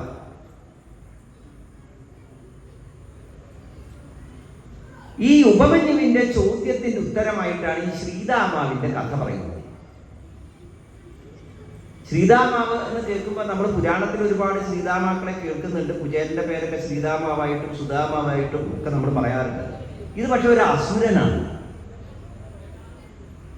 ഈ അസുരൻ ലോകത്തെ മുഴുവൻ ജയിച്ച് അവനൊരാഗ്രഹം തോന്നി, മഹാവിഷ്ണുവിന്റെ മാറിടത്തിലുള്ളതായ ശ്രീവത്സം സ്വന്തമാക്കണം എന്നുള്ള ആഗ്രഹം. അങ്ങനെ വിഷ്ണുവിന്റെ മാറിടത്തിലെ ശ്രീവത്സത്തിന് വേണ്ടി യുദ്ധം ചെയ്യാൻ ഒരുപെട്ട് നിൽക്കുകയായിരുന്നു ഈ ശ്രീതാമ. കഥ പറഞ്ഞു കൊടുക്കുകയാണ്, ഉപമന്യുവിന് കഥ പറഞ്ഞു കൊടുക്കുന്നതാണ് അച്ഛനമ്മമാര്. മഹാവിഷ്ണു എന്ത് ചെയ്തു? ഈ ശ്രീതാമാവിനെ തോൽപ്പിക്കാൻ സാധാരണ ശക്തികളെ കൊണ്ടൊന്നും സാധ്യമല്ല എന്ന് മനസ്സിലാക്കി സാക്ഷാൽ ശ്രീ പരമേശ്വരനെ തപസ് ചെയ്തു. ഏറെക്കാലം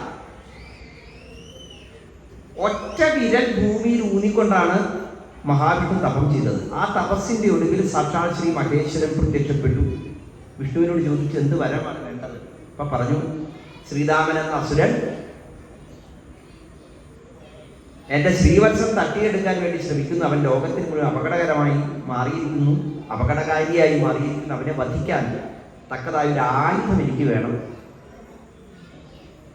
അപ്പൊ ശ്രീ പരമേശ്വരൻ വേഗം വിഷ്ണു ഒറ്റ വിരൽ കുത്തി ഊന്നിയതായ ആ തപസ്ഥാനത്തിന് ചുറ്റും ഒരു ചക്രം വരച്ച് ആ ചക്രം സുദർശനമായി മാറി ആ സുദർശനത്തെ വിഷ്ണുവിന് സമ്മാനമായി കൊടുത്തു എന്നാണ്. ഈ സുദർശനത്തെയാണ് ജലന്ധരവധത്തിൽ ഉപയോഗിച്ചത്. അപ്പൊ മഹാവിഷ്ണു ചോദിച്ചു, ഇത് അത്രയും മഹത്തരമായ ആയുധമാണോ? അപ്പൊ ശിവൻ പറഞ്ഞു, അതെ. സകല ദേവതാ ശക്തികളും ഈ സുദർശനത്തിൽ ആവാഹിക്കപ്പെട്ടിരിക്കുന്നു. ഇതുകൊണ്ട് ഏത് ആസുരീയ ശക്തിയെയും നശിപ്പിക്കാനായിട്ട് സാധിക്കും, ഹേ നാരായണ. അപ്പൊ മഹാവിഷ്ണു ചോദിച്ചു, അങ്ങിത് പറയുകയല്ലേ ചെയ്തത്? ഇതിന്റെ ശക്തി എന്താണെന്നൊന്ന് എനിക്ക് മനസ്സിലാക്കി തരാൻ വല്ല വഴിയുണ്ടോ എന്ന് ചോദിച്ചു. അപ്പൊ ശങ്കരൻ ചിരിച്ചിട്ട് പറഞ്ഞു, എന്നാ പിന്നെ നാരായണൻ ഒരു കാര്യം ചെയ്യും, എന്റെ നേരെ തന്നെ അതൊന്ന് പ്രയോഗിച്ചു നോക്കൂ. ശങ്കരൻ എന്ന് പറഞ്ഞപ്പോ മഹാവിഷ്ണു വേഗം സുദർശന ചക്രം എടുത്ത് ശങ്കരന് നേരെ തന്നെ പ്രയോഗിച്ചു. ആ സുദർശന ചക്രം സാക്ഷാൽ ശ്രീ പരമേശ്വരന്റെ ശരീരത്തെ മൂന്നാക്കി മുറിച്ചു. വിഷ്ണു ആകെ പേടിച്ചു കിടക്കാൻ. എന്താ കഥ? സാക്ഷാൽ ശ്രീ ശംഭുവിന്റെ ദേഹം മുറിയുകയും. അപ്പൊ ശംഭു ചിരിച്ചിട്ട് പറഞ്ഞു, ഇങ്ങനെയൊരു തൃത്വഭാവം എനിക്ക് സ്വീകരിക്കേണ്ടതുണ്ട് എന്നതിനാലാണ് ഇപ്പോൾ ഇങ്ങനെയൊരു നിയോഗം വന്നു ചേർന്നത്. സുദർശന ചക്രത്താൽ ഛേദിക്കപ്പെട്ട ശങ്കരന്റെ 3 മൂർത്തിഭാവങ്ങൾ, വിശ്വേശൻ, യജ്ഞേശൻ, യജ്ഞയാചകൻ എന്നിങ്ങനെ 3 ഭാവങ്ങളെ കൂടി. ഈ 3 ഭാവങ്ങൾക്ക് 3 പേരുകൾ കൂടി ഉണ്ടായി. ഹിരണ്യാക്ഷൻ, സുവർണാക്ഷൻ, വിശ്വരൂപാക്ഷൻ എന്നിങ്ങനെ 3 പേരുകൾ. ഈ തൃത്വഭാവം പൂണ്ടതായ ശ്രീ പരമേശ്വരനെ മഹാവിഷ്ണു വന്ദിച്ചു. തന്റെ അംശം ആ സുദർശനത്തിൽ ഉണ്ട് എന്നും ആ ശൈവ ചൈതന്യത്താൽ സുദർശനത്തിന് സംഹാരശക്തി ഒരിക്കലും നഷ്ടപ്പെടില്ല എന്നും അനുഗ്രഹം കൊടുത്തു. ശങ്കരന്റെ ദേഹത്തെ ശങ്കരന്റെ അനുജ്ഞയോടുകൂടി തന്നെ ഛേദിച്ച് 3 മൂർത്തിഭാവങ്ങൾ ഉണ്ടാവാൻ കാരണമായത് സുദർശനമാണ്.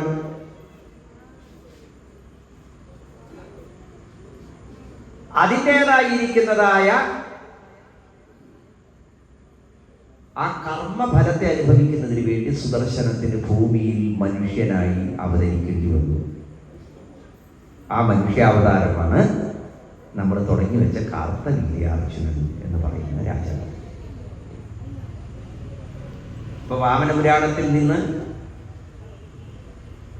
ശിവപുരാണത്തിൽ നിന്ന്, വായുപുരാണത്തിൽ നിന്ന്, ദേവീഭാഗവതത്തിൽ നിന്ന് ഒക്കെ സഞ്ചരിച്ച് നമ്മൾ വീണ്ടും ബ്രഹ്മാണ്ഡ പുരാണത്തിലേക്ക് വരികയാണ്. ഇന്നത്തെ മനന പ്രക്രിയയിലെ വളരെ പ്രധാനപ്പെട്ട പുരാണം. ഈ ബ്രഹ്മാണ്ഡ പുരാണത്തിൽ 12,200 ഒക്കെയാണ് ശ്ലോകങ്ങളുള്ളത്.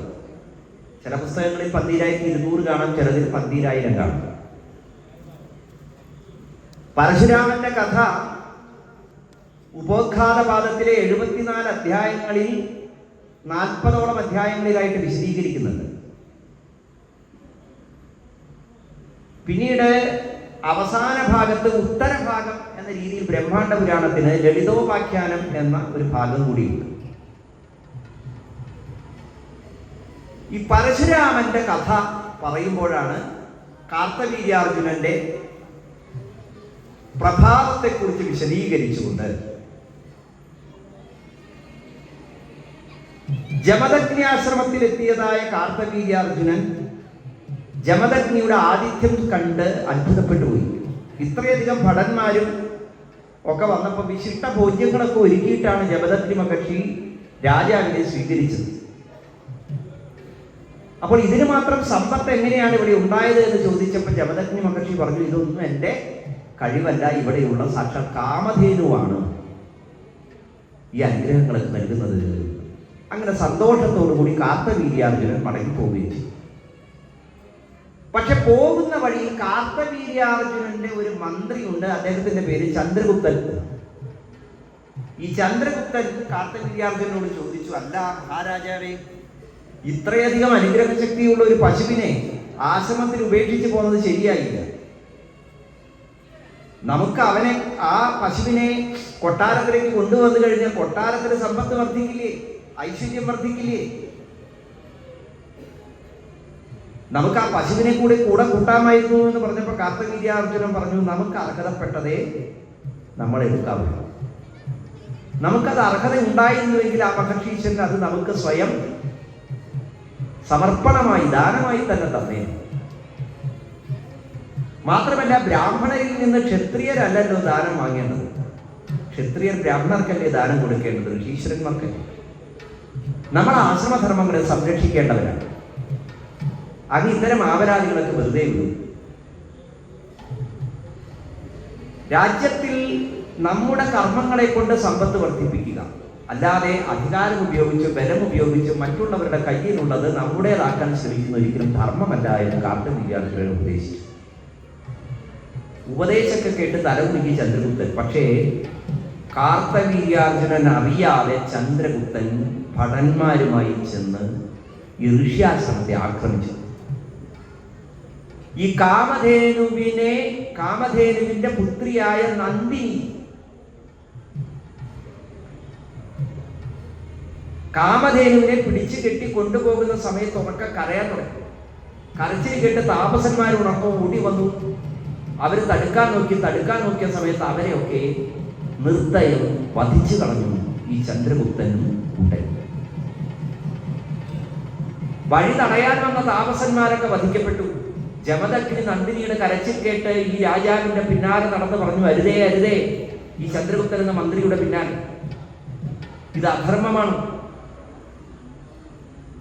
ശാന്തസുന്ദരമായിരിക്കുന്ന ഈ ആശ്രമത്തിൽ വന്ന് ഇത്തരത്തിലുള്ളതായ ഹിംസ ചെയ്യുന്നത് അതൊരിക്കലും ധർമ്മമല്ല, ലോകത്തിന് നന്മ ചെയ്യുകയില്ല എന്നൊക്കെ വിളിച്ചു പറഞ്ഞതായ ജമദഗ്നിയെ ചന്ദ്രഗുപ്തൻ വധിച്ചു. ജമദഗ്നിയുടെ ഗളം ഛേദിച്ചു. അങ്ങനെ ആശ്രമത്തിലുള്ള സകല താപസന്മാരും വധിക്കപ്പെട്ടു. സ്ത്രീകൾ അലർമയിട്ട് കരയാൻ തുടങ്ങി. ജമദഗ്നിയുടെ ധർമ്മപത്നിയായ രേണുകാദേവി ഓടി വന്നപ്പോൾ കാണുന്നത് തലയേറ്റ് കിടക്കുന്ന തന്റെ ഭർത്താവിനെയാണ്. മാറത്തടിച്ച് നിലവിളിച്ചു. രേണുകയും ഹൃദയം പൊട്ടിമരിച്ചു. ഈ സമയത്ത് പരശുരാമൻ ആ ആശ്രമത്തിൽ ഉണ്ടായിരുന്നില്ല. ജമദഗ്നിയുടെ പുത്രനായ ജാമദഗ്നി, അദ്ദേഹം തപസ്സിന് പോയല്ലേ. ഇങ്ങനെയിരിക്കെ ഈ ഋഷ്യാശ്രമത്തിന് നേരിട്ടതായ ദുരന്തത്തെ അറിഞ്ഞ് ഭൃഗു മഹർഷി അവിടെ വന്നത്. ഭൃഗു മഹർഷി ഋഷിവംശത്തിന്റെ പിതാമഹനാണ്. അദ്ദേഹം വന്നു ഈ താപസന്മാരെയൊക്കെ മൃതസഞ്ജീവനിയാൽ പുനർജനിപ്പിച്ചു. ജമദഗ്നിയെ ശിരസ് ചേർത്ത് വെച്ച് ഉറക്കത്തിൽ നിന്ന പോലെ ജമദഗ്നി ഉണർന്നു, രേണുകയിൽ പുനർജനിച്ചു. എല്ലാവരെയും സമാധാനിപ്പിച്ചു. പക്ഷേ തപസ് കഴിഞ്ഞ് മടങ്ങി വന്ന പരശുരാമൻ ഈ കഥകളൊക്കെ കേട്ടപ്പോൾ ഉഗ്രകോപത്തോടുകൂടി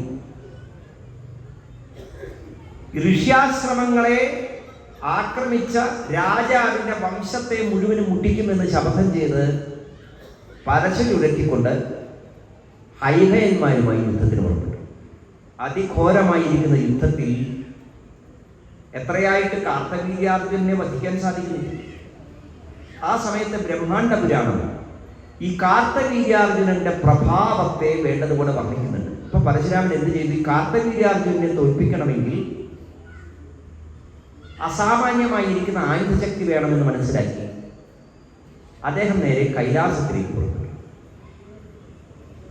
സാക്ഷാൽ ശ്രീ പരമേശ്വരനെ പ്രാർത്ഥിച്ചു. പരമശിവൻ പ്രത്യക്ഷപ്പെട്ടു. ദിവ്യങ്ങളായിരിക്കുന്ന ആയുധങ്ങളൊക്കെ നൽകി അനുഗ്രഹിച്ചു. അങ്ങനെ പരശുരാമൻ ശ്രീ പരമേശ്വരനെ ഗുരുവായി വരിച്ചു. ശിഷ്യനായി കൈലാസത്തിൽ തന്നെ വസിച്ച ആയുധ പരിശീലനം നേടി തിരിച്ചു വന്ന് കാർത്തവീര്യാർജുനുമായി യുദ്ധം ചെയ്ത് അതിഘോരമായ യുദ്ധത്തിൽ കാർത്തവീര്യാർജുനെ വധിച്ചു. പിന്നീട് യുദ്ധത്തിന് വന്നവരായിരിക്കുന്ന അനവധി ക്ഷത്രിയന്മാരെ വധിച്ചു. 21 പ്രാവശ്യം ഭൂമി ചുറ്റി സഞ്ചരിച്ച് ക്ഷത്രിയ ദുഷ്ടന്മാരായിരിക്കുന്ന ഭരണാധികാരികളെ മുഴുവനും വധിച്ചു. അങ്ങനെ അദ്ദേഹം ഇതിന് പ്രായശ്ചിത്തമായി തപസ് ചെയ്യണം എന്ന ഭൃഗുമഹർഷിയുടെയും ജമദഗ്നിയുടെയും ഒക്കെ ഉപദേശം കേട്ട് തപസ്സിനായി വീണ്ടും പുറപ്പെടുക. വീണ്ടും തപസ്സിന് പോകുന്ന സമയത്ത്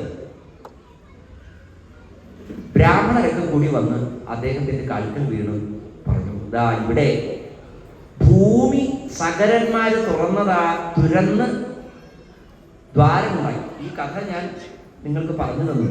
ഗംഗാവതരണം എന്ന് പറയുന്ന കഥയാണ്. അതും വായുപുരാണത്തിലും വർണ്ണിക്കുന്നുണ്ട്, ശിവപുരാണത്തിലും വർണ്ണിക്കുന്നുണ്ട്. ഭാഗവതം, രാമായണം, മഹാഭാരതം എല്ലാ പുരാണങ്ങളിലും ഈ ഗംഗാവതരണമുണ്ട്. ഗംഗാവതരണത്തിന്റെ മഹത്വം എന്താണെന്നും ഗംഗ എങ്ങനെ ആവിർഭവിച്ചു എന്നും ഗോലോകത്തിന്റെ കഥയും രാധാകൃഷ്ണ സ്വരൂപമാണ് ഗംഗ എന്ന കഥയും ഒക്കെ ഞാൻ നിങ്ങൾക്ക് വിസ്തരിച്ച് പറഞ്ഞു തന്നിട്ടുണ്ട്.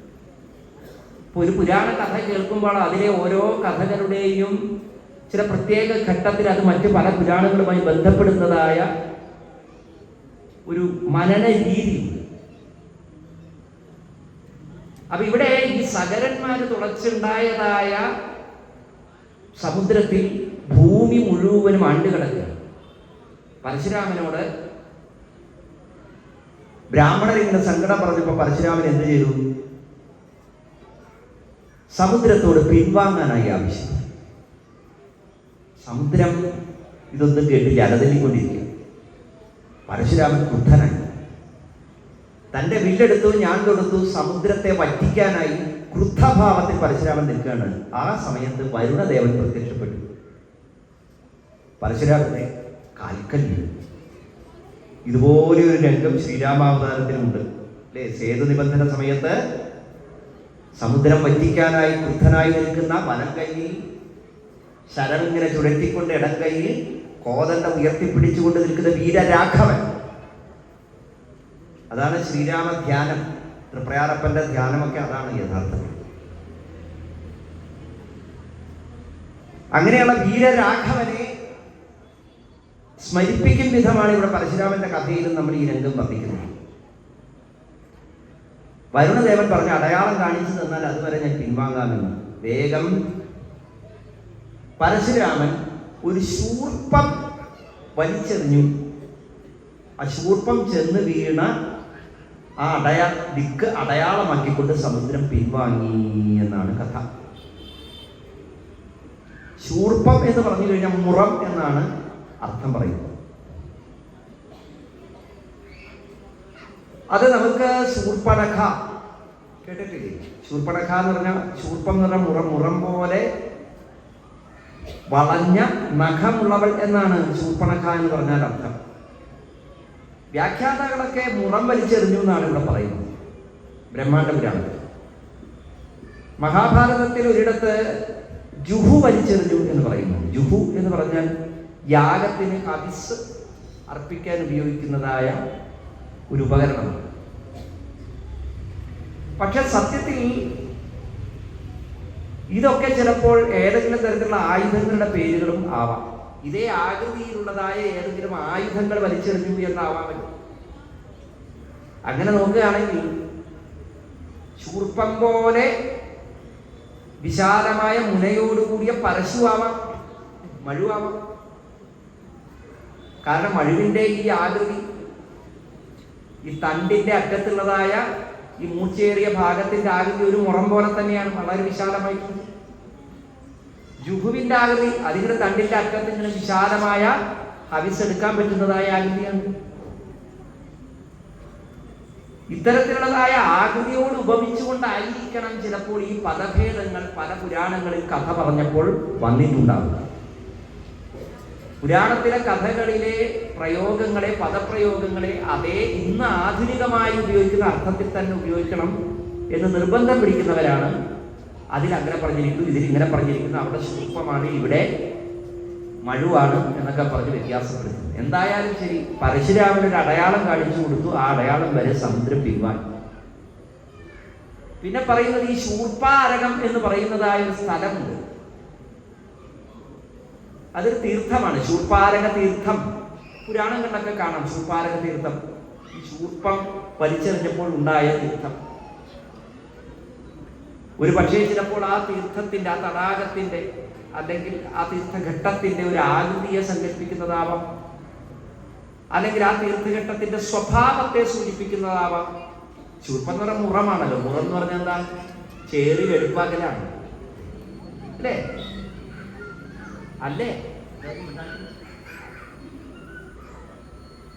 അപ്പൊ പാപങ്ങളെയും പുണ്യങ്ങളെയും ചേറി വെളുപ്പാക്കി പാപങ്ങളൊക്കെ പാറ്റിക്കളഞ്ഞ് പുണ്യങ്ങളെ ചേർത്ത് വെക്കുന്നതായ ഇടം എന്ന അർത്ഥത്തിലും ഉപയോഗിച്ച് കാണാം. അപ്പൊ എന്തായാലും ഈ ശൂർപ്പാരകം എന്ന് പറയുന്ന സ്ഥലം മഹാരാഷ്ട്രയിലെ താനെ ജില്ലയിലാണ്. അതിന് മറ്റൊരു പേര് നാളസോപാരം എന്നൊരു പേരുണ്ട് എന്ന് പറയുന്നു. ഇതൊക്കെ പല പുരാണങ്ങളിലെ വ്യാഖ്യാന ഗ്രന്ഥങ്ങളിൽ കാണുന്നതാണ്. ഇത് തന്നെ ആവണം യാഥാർത്ഥ്യമെന്നില്ല. കാരണം പുരാണ സങ്കല്പങ്ങൾ ചില ആശയങ്ങളെ നമുക്ക് പകർന്നു തരുന്നത്. ഇപ്പൊ ബ്രാഹ്മണരുടെ പ്രാർത്ഥനയനുസരിച്ച് പരശുരാമൻ കാണിച്ച അടയാളം വരെ സമുദ്രം പിൻവാങ്ങുകയും ആ ഭാഗങ്ങൾ യജ്ഞഭൂമിയായി മാറി എന്ന് പറയുമ്പോൾ, ദുഷ്ടന്മാരായിരിക്കുന്ന ഭരണാധികാരികളെ ശിക്ഷിച്ചതിന് ശേഷമുള്ള കഥയായിട്ടാണ് ഇത് പറയുന്നതെന്നിരിക്കെ, ഭൂമിയിൽ യജ്ഞ സംസ്കാരത്തിന് വേണ്ടതുപോലെ അഭിവൃദ്ധി ഉണ്ടായത് പരശുരാമന്റെ കാലഘട്ടത്തിലാണ് എന്ന് നമുക്ക് മനസ്സിലാക്കാം.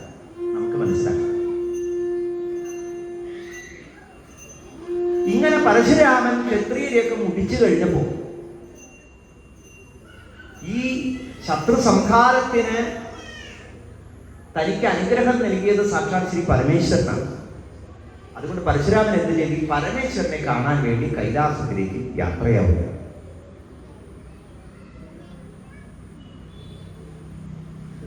പരശുരാമൻ തപസ് ചെയ്യുന്ന സമയത്ത് ആ പരശുരാമന്റെ മുമ്പിൽ സാക്ഷാൽ മഹാദേവൻ ഒരു കാട്ടാളന്റെ രൂപത്തിൽ പ്രത്യക്ഷപ്പെടുകയുണ്ടായി.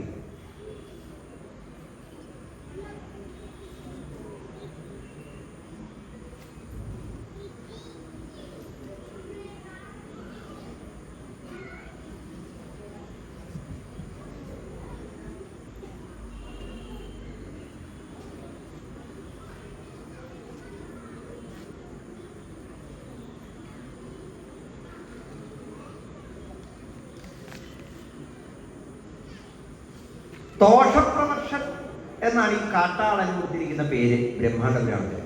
ദോഷപ്രവർഷൻ, സന്തോഷത്തെ വർദ്ധിപ്പിക്കുന്നവൻ എന്നാണ് ഇതിന്റെ അർത്ഥം. പരശുരാമൻ തപസ് ചെയ്യുന്നതായ സ്ഥാനത്തിന് തൊട്ടടുത്ത് ശരീരത്തിന് മുഴുവൻ രക്തം, വായിൽ നിന്നൊക്കെ മാംസത്തിന്റെ കട്ടം ചിതറുന്ന വിധത്തിലുള്ളതായ നിരൂപമായ ഭാവത്തിലാണ് ഈ കാട്ടാളൻ പ്രത്യക്ഷപ്പെടുന്നത്. ഈ കാട്ടാളിനെ കണ്ടപ്പോൾ തന്നെ പരശുരാമന് വല്ലാത്ത വിഷമമായി. ഞാൻ തപസ് ചെയ്യുന്ന സ്ഥാനത്ത് ഇവൻ എന്തിനാ വന്നത് എന്നുള്ള ഭാവം വന്നു. കാട്ടാളനാണെങ്കിലോ തീക്കട്ട കണ്ണുകളുമായിട്ട് പരശുരാമന്റെ അടുത്ത് വന്ന് പറഞ്ഞു, എനിക്ക് ഈ കാട്ടില് ഇന്ന സ്ഥലമെന്നോ ഇന്ന ആളെന്നോ ഒന്നുമില്ല, കാരണം ഈ കാട് മുഴുവൻ എന്റേതാണ്, ഞാനിവിടെ കാലങ്ങളായിട്ട് ജീവിക്കുന്ന ആളാണ്. നിനക്കെന്താ എന്നെ കണ്ടപ്പോ ഇത്രയ്ക്ക് വലിയ വിഷമം? നീ ഇവിടെ നിൽക്കാൻ യോഗ്യനല്ല, നീ എവിടെ നിന്നോ വന്നവനല്ലേ. ഈ കാട്ടിൽ തന്നെ വസിക്കുന്നവനായിരിക്കുന്ന ഞാനാണോ മാറിപ്പോകേണ്ടത്, അതോ നീയാണോ മാറിപ്പോകേണ്ടത്? അപ്പൊ പരശുരാമൻ പറഞ്ഞു, ഞാൻ തപസ് ചെയ്യുന്ന ആളല്ലേ, സംയമിയായി ഈശ്വര പ്രാർത്ഥനയ്ക്ക് വേണ്ടി വന്നിരിക്കുന്ന എന്നെ പോലെയുള്ള ആളുകള് ഇരിക്കുന്ന ഇടം ആണ് എന്ന് മനസ്സിലാക്കി കഴിഞ്ഞാൽ നിന്നെ പോലെയുള്ള ആളുകൾ അവിടെ നിന്ന് മാറിപ്പോവുകയല്ലേ നല്ലത്. അപ്പൊ തോട്ടപ്രദർശനം തിരിച്ചിട്ട് പറഞ്ഞു, അതെങ്ങനെ ശരിയാവും? എനിക്ക് സ്വന്തമായിരിക്കുന്ന കാട്ടിലേക്ക് നീ വന്ന് നിന്റേതായിരിക്കുന്ന പ്രാർത്ഥന ചെയ്യുന്നുണ്ടെങ്കിൽ അവിടെ നീ ഇരുന്ന് ചെയ്തോ, ഞാൻ എനിക്ക് ഇഷ്ടമുള്ളതുപോലെ ഇവിടെ വിഹരിക്കും. അതല്ല എന്നുണ്ടെങ്കിൽ നിനക്ക് എന്റെ സാന്നിധ്യത്തെ സഹിക്കാൻ കഴിയുന്നില്ലെങ്കിൽ നീ എവിടേക്കെങ്കിലും പോകും. അതല്ല, നീയിപ്പോ പറഞ്ഞല്ലോ ആരെയോ പ്രാർത്ഥിച്ചിരിക്കുകയാണ്, ആരെയാണ് നീ പ്രാർത്ഥിച്ചിരിക്കണേ ചോദിച്ചു. അപ്പൊ പറഞ്ഞു, എന്റെ പേര് പരശുരാമൻ എന്നാണ്, ഞാൻ ഗൃഹവംശത്തിൽ ജനിച്ചവനാണ്. ഓ, കേട്ടിട്ടുണ്ട്. കാറ്റ് പോലും പറയുന്നുണ്ടല്ലോ പരശുരാമന്റെ കഥ. ആരെയാണ് ഈ തപസ് ചെയ്യുന്നത്? സാക്ഷാത് ശ്രീ പരമശിവനെയാണ്. ഓ, വല്ല കാര്യമുണ്ട് ഈ പരമശിവനെയൊക്കെ തപസ് ചെയ്തിട്ട്? തപസ് ചെയ്യാൻ പറ്റിയ ഒരാള് അല്ല, നിന്നെ പോലെയുള്ള ഒരാള് ശ്രീധു തന്നെ തപസ് ചെയ്യുന്നതുകൊണ്ട് തെറ്റൊന്നുമില്ല. കാരണം രണ്ടുപേരുടെ സ്വഭാവം ഏകദേശം ഒരുപോലെയാണ്. ശ്രീധുതൻ ആരാ? ഈ പ്രപഞ്ചത്തിന്റെ സൃഷ്ടാവായ ബ്രഹ്മാവിന്റെ തന്നെ ശിരസ് നുള്ളിയെടുത്ത ആളാണ്. അങ്ങനെ കോപസ്വരൂപനാണ്. നീയും അതേ കോപസ്വരൂപനാണ്. നിന്റെ കഥ ഞാൻ കേട്ടിട്ടുണ്ട്. സ്വന്തം അമ്മയുടെ ശിരസ് ഛേദിച്ചവനല്ലേ അച്ഛൻ പറഞ്ഞപ്പോഴേക്കും. അപ്പൊ രണ്ടുപേരും യോജിക്കും, ഒരേ മുഖത്തിൽ കെട്ടാം. ആരെങ്കിലും അറിഞ്ഞുകൊണ്ട് ഈ ശിവനെ പ്രസാദിപ്പിക്കാൻ വേണ്ടി ഇത്ര കഠിനമായ തപസ്സൊക്കെ ചെയ്യൂ? ചെയ്തിട്ട് എന്ത് കാര്യം? പിശാചരൂപിയായ ശ്മശാന വൃത്തം ഇഷ്ടപ്പെടുന്നവനായിരിക്കുന്ന ആ ശിവനെ ഇനി പ്രസാദിപ്പിച്ചെന്ന് തന്നെ ഇരിക്കട്ടെ, എന്ത് വരം ലഭിക്കാനാണ്? ഒന്നും കിട്ടാൻ പോകുന്നില്ല. സ്വന്തം ധർമ്മപത്നി അഗ്നിയിൽ ദഹിക്കുന്നത് കണ്ടിട്ട് ഒന്നും ചെയ്യാൻ പറ്റാത്ത ആളാണ്. കട്ടം. ഇങ്ങനെ കുറെ ശിവനിന്ദ പറഞ്ഞപ്പോ പരശുരാമന് ദേഷ്യം വന്നു. പരശുരാമൻ വീണ്ടും അപ്പുറത്തു, നിന്നെ ഇപ്പൊ തന്നെ ഞാൻ പറ്റിക്കുന്നു എന്ന് പറഞ്ഞു. ഉഗ്രഭാവത്തിൽ നിന്ന സമയത്ത് സാക്ഷാൽ ശ്രീ പരമശിവൻ തന്റെ രൂപം കാണിച്ചു. താൻ ആരാധിച്ച ഭഗവാൻ തന്നെ എന്ന് മനസ്സിലാക്കി സാഷ്ടാംഗം നമസ്കരിച്ചു. ഇങ്ങനെ ഒരു കഥ കൂടി ബ്രഹ്മാണ്ഡ പുരാണത്തിൽ പറയുന്നുണ്ട്. പരശുരാമൻ അങ്ങനെയാണ് സാക്ഷാൽ ശ്രീ പരമേശ്വരന്റെ ശിഷ്യനായി മാറുന്നത്. ഇപ്പോൾ ഈ ത്രൈലോക്യങ്ങളിലും ചുറ്റി സഞ്ചരിച്ച് സകല ലോകത്തിലെയും ദേവതകളെയും കണ്ട് ഭൂമിയിൽ ധർമ്മത്തെ യജ്ഞത്തെ വേണ്ടതുപോലെ പരിപാലിച്ച് പരശുരാമൻ വിശ്വവിജയിയായി മാറിക്കഴിഞ്ഞപ്പോൾ അദ്ദേഹം ശ്രീ പരമേശ്വരനെ കാണാൻ വേണ്ടി കൈലാസത്തിലേക്ക് വരികയാണ്. കൈലാസത്തിലേക്ക് പ്രവേശിക്കുന്ന സമയത്ത് അവിടെ കവാടത്തിൽ തന്നെ നിൽക്കുന്നു സാക്ഷാൽ ഗണപതി ഭഗവാൻ. പരശുരാമനെ തടുത്തു. അല്ല, എവിടേക്കായി പോണത്? എന്താ വേണ്ടേ ചോദിച്ചു. പരശുരാമൻ പറഞ്ഞു, ഞാനിതാ ഭഗവാന്റെ കാരുണ്യം കൊണ്ട് ക്ഷത്രിയരെയൊക്കെ ജയിച്ചിട്ട് വരികയാണ്. അത് ഭഗവാനോട് പറയണം, എന്റെ സന്തോഷം ഭഗവാനെ അറിയിക്കണം, എന്നിട്ട് ഞാൻ വേഗം പോകും. അപ്പൊ പറഞ്ഞു, അതൊക്കെ ആയിക്കോളും, പക്ഷെ ആ സന്തോഷം അറിയിക്കണമെങ്കിൽ ആദ്യം ഭഗവാന്റെ അനുവാദം മേടിക്കണ്ടേ, അല്ലാതെ അകത്തേക്ക് പോകാൻ പറ്റുമോ? അപ്പൊ പരശുരാമൻ പറഞ്ഞു, എന്തിനാ അനുവാദം വാങ്ങിക്കുന്നത്? ഞാൻ അദ്ദേഹത്തിന്റെ ശിഷ്യനാണ്, അദ്ദേഹം എനിക്ക് മാതാപിതാക്കളെ പോലെയാണ്. അതുകൊണ്ട് തന്നെയാ പറഞ്ഞത്, ഇപ്പൊ സാക്ഷാത് ശ്രീ പരമേശ്വരനും പാർവതീദേവിയും ലോക മാതാപിതാക്കളായ അവര് അന്തഃപുരത്തില് സ്വൈരമായിരിക്കുകയാണ്. സ്വൈരമായിരിക്കുന്ന അവരുടെ അരികത്തേക്ക് ഇപ്പോഴങ്ങോട്ട് കയറി ചെല്ലുന്നത് അത്ര നല്ലതല്ല. അല്ലെങ്കിൽ സ്വൈരസല്ലാപം ചെയ്തിരിക്കുന്നവരായിരിക്കുന്ന ഭാര്യാഭർത്താക്കന്മാരെ ശല്യപ്പെടുത്തുന്ന ബ്രഹ്മഹത്യയ്ക്ക് തുല്യമാണ്. രാജാക്കന്മാര്, ഗുരുക്കന്മാര്, അച്ഛനമ്മമാര് അവര് രഹസ്യമായി ഇരിക്കുന്ന സമയത്ത് അവിടേക്ക് മക്കള് പോലും കടന്നു ചെന്ന് ശല്യപ്പെടുത്തരുത് എന്നല്ലേ പ്രമാണം. അതുകൊണ്ട് അങ്ങ് കുറച്ചു നേരം കാത്തു നിൽക്കും. ഞാൻ അവരോട് ചോദിച്ച അനുവാദമൊക്കെ വാങ്ങിയിട്ട് അകത്തേക്ക് പോയാൽ മതി. ഇങ്ങനെ ഗണപതി പറഞ്ഞു കഴിഞ്ഞപ്പോ പരശുരാമന് ദേഷ്യം വന്നു. എന്റെ അച്ഛനും അമ്മയും കാണാൻ നിന്റെ അനുവാദമൊന്നും വേണ്ടാന്ന്. അപ്പൊ ഗണപതി പറഞ്ഞു, നിന്റെ അച്ഛനും അമ്മയും മാത്രമല്ല എന്റെ അച്ഛനും അമ്മയല്ലേ. എന്റെ അച്ഛനും അമ്മയും ആരൊക്കെ കാണണം ആരൊക്കെ കാണാതിരിക്കണമെന്ന് ഞാൻ തീരുമാനിക്കും എന്ന് ഗണപതി പറഞ്ഞു. രണ്ടുപേരും വാക്ക് തർക്കം മൂത്തു. പരമേശ്വരന് ദേഷ്യം വന്നു, പരശുരാമന് ദേഷ്യം വന്നു. പരശുരാമൻ വേഗം തന്റെ കയ്യിലുള്ള മഴു അങ്ങട് ചുഴറ്റി ഗണപതിയെ എറിയാനായിട്ട് ഇങ്ങനെ കൈ നോക്കിയ സമയത്ത് ഗണപതി ചാടി ആ കയ്യിലങ്ങട് പിടിച്ചു. എന്നിട്ട് ഈ പരശുരാമനെ ഉയർത്തിക്കൊണ്ട് നേരെ സ്വർഗം, ബ്രഹ്മലോകം, അങ്ങനെ ഈ 14 ലോകം കൊണ്ട് ചുറ്റി സഞ്ചരിച്ച് വീണ്ടും അവിടെ തന്നെ കൊണ്ട് നിർത്തി. അപ്പൊ പരശുരാമൻ വേഗം എന്ത് ചെയ്തു? ഗണപതി തന്നെ വിട്ട് മാറിയ തക്കം നോക്കി ഈ മഴു അങ്ങോട്ട് ചുഴിച്ചു ഒറ്റ ഏറുന്നു. സാക്ഷാൽ ഭഗവാന്റെ ശക്തി ചൈതന്യമുള്ളതായ പരശു അത് ഭൂമിയിൽ വീഴരുത് എന്ന് ഗണപതി വിചാരിച്ചു. കാരണം പരശുരാമന്റെ ശക്തി അതിൽ ലയിച്ചിട്ടുണ്ട്. മാത്രമല്ല സാക്ഷാൽ ശ്രീ പരമേശ്വരന്റെ സംഹാര ശക്തിയുള്ളതാണ് മഴു. അത് ഭൂമിയിൽ വീണ ഭൂമി അങ്ങോട്ട് പിളർന്ന് രണ്ടായി പോകും. അതുകൊണ്ട് സാക്ഷാൽ ഗണനായകൻ ആ പരശുവിനെ തന്റെ ഇടത്തെ കൊമ്പുകൊണ്ട് ചാടിപ്പിച്ചു. പക്ഷേ ആ മഴുവിന്റെ മൂർച്ചയേറിയ ഭാഗം കൊണ്ട് ആ കൊമ്പ് അങ്ങോട്ട് മുറിഞ്ഞ് താഴ്ത്തു വീണു. കൊമ്പ് മുറിഞ്ഞ് താഴത്ത് വീണത് ഉഗ്രമായ ശബ്ദമുണ്ടായി. ദിക്കുകളൊക്കെ ഞെട്ടി വിറച്ചു. അപ്പോഴേക്കതാ അവിടെ സാക്ഷാൽ പാർവതി പരമേശ്വരന്മാര് പ്രത്യക്ഷപ്പെട്ടു. പരമേശ്വരി ഓടി വന്നു. പാർവതി ദേവി ഓടി വന്നപ്പോ കാണുന്നത് എന്താ? തന്റെ പുത്രന്റെ കൊമ്പ് അതാ ഒടിഞ്ഞിരിക്കുന്നു, നിലത്ത് വീണിരിക്കുന്നു. ഇത് കണ്ടു കഴിഞ്ഞതും പാർവതി ദേവി ജ്വലിക്കുന്ന കണ്ണുകളോടുകൂടി പരമശിവന് ഒരു നോട്ടം നോക്കി. വള്ളത്തോട് എഴുതി, ജ്വലിച്ച കണ്ണാലൊരു നോക്കു നോക്കി. ശിഷ്യനും മകനും. പാർവതി ദേവി പറയും, ഓ നിങ്ങളുടെ ശിഷ്യനല്ലേ, ഇപ്പൊ നന്നായില്ലേ? എന്റെ ശിഷ്യൻ എന്ന് പറഞ്ഞിട്ട് ഏത് നേരത്തും പറയാറുണ്ടല്ലോ ശിഷ്യനോടുള്ള വാത്സല്യം കാരണം. ഇപ്പോ സ്വന്തം മകനിപ്പോ എന്താ സംഭവിച്ചത്? ആ ശിഷ്യന്റെ മിടുക്ക് കാരണം മകന്റെ കൊമ്പ് പോയിരിക്കുന്നു. ഒന്ന് കണ്ണ് തെറ്റിയിരുന്നെങ്കിൽ എന്തായാലും അമ്മമാരെപ്പോഴും അങ്ങനെയല്ലേ. കുട്ടി ഒന്ന് വീണ് കഴിഞ്ഞാൽ അപ്പൊ എന്താ പറയാ? വീണപ്പോ എന്ത് സംഭവിച്ചു എന്നല്ല പറയാ, ഇത് ഇവിടെ വീണത് അവിടെ വീണിരുന്നെങ്കിലോ അല്ലേ? ഇങ്ങനെയാണ് എഴുതാപ്പുറം വായിച്ചിട്ടാണ് പിന്നെ മുഴുവൻ ശകാരം. അപ്പൊ പാർവതി ദേവി ഒരു സാധാരണ അമ്മയെ പോലെ ഈ പരമശിവന്റെ അടുത്ത് ചൊടിക്കുകയാണ്. പരമശിവൻ ഒന്നും മിണ്ടാണ്ടിരുന്നു. എന്താ ചെയ്യുക? പാർവതി ദേവി കോപിച്ചിരിക്കുക. ശ്രീ പരശുരാമനാണെങ്കിലും അബദ്ധം പറ്റി എന്നുള്ള ഭാവത്തിൽ തല കുറിച്ച് നിൽക്കുക, ഒന്നും മിണ്ടാൻ പറ്റുന്നില്ല. അപ്പോഴേക്കും മഹാദേവൻ വേഗം മനസ്സാ സാക്ഷാൽ ശ്രീകൃഷ്ണ പരമാത്മാവിനെ ഒന്ന് ധ്യാനിച്ചു. അപ്പൊ അവിടേക്ക് സാക്ഷാൽ രാധാകൃഷ്ണന്മാർ വന്നു. രാധാകൃഷ്ണന്മാരെ വേണ്ടതുപോലെ പൂജിച്ചു. ഇപ്പൊ പാർവതി ദേവി ഒരു വലിയൊരു കലഹം നടന്ന സ്ഥലത്തേക്കാണ് ആരുടെ വരവ്? പ്രണയസ്വരൂപികളായിരിക്കുന്ന രാധാകൃഷ്ണന്മാരുടെ വരവ്. എത്ര ബിംബാത്മകമായി എത്ര ദാർശനികമായ കഥകൾ പറയുകയാണെങ്കിലും അതിനിടയ്ക്ക് കാവ്യത്തിന്റെ ചാതുരിയോടുകൂടി ചില ബിംബങ്ങൾ കടന്നു വരുന്നുണ്ട് പുരാണത്തിൽ. രാധാകൃഷ്ണന്മാരെ പൂജിച്ചിരുത്തിയ സമയത്ത് കൃഷ്ണൻ പറഞ്ഞു, അല്ല ഹേ ഭഗവതി, അവിടുന്ന് ഇങ്ങനെ കോപിച്ചാലിങ്ങനെ? അവിടുത്തെ മകൻ ആരായ യഥാർത്ഥത്തിൽ? സാക്ഷാൽ ഗണപതി, ഗണങ്ങൾക്കൊക്കെ അധിപതിയല്ലേ.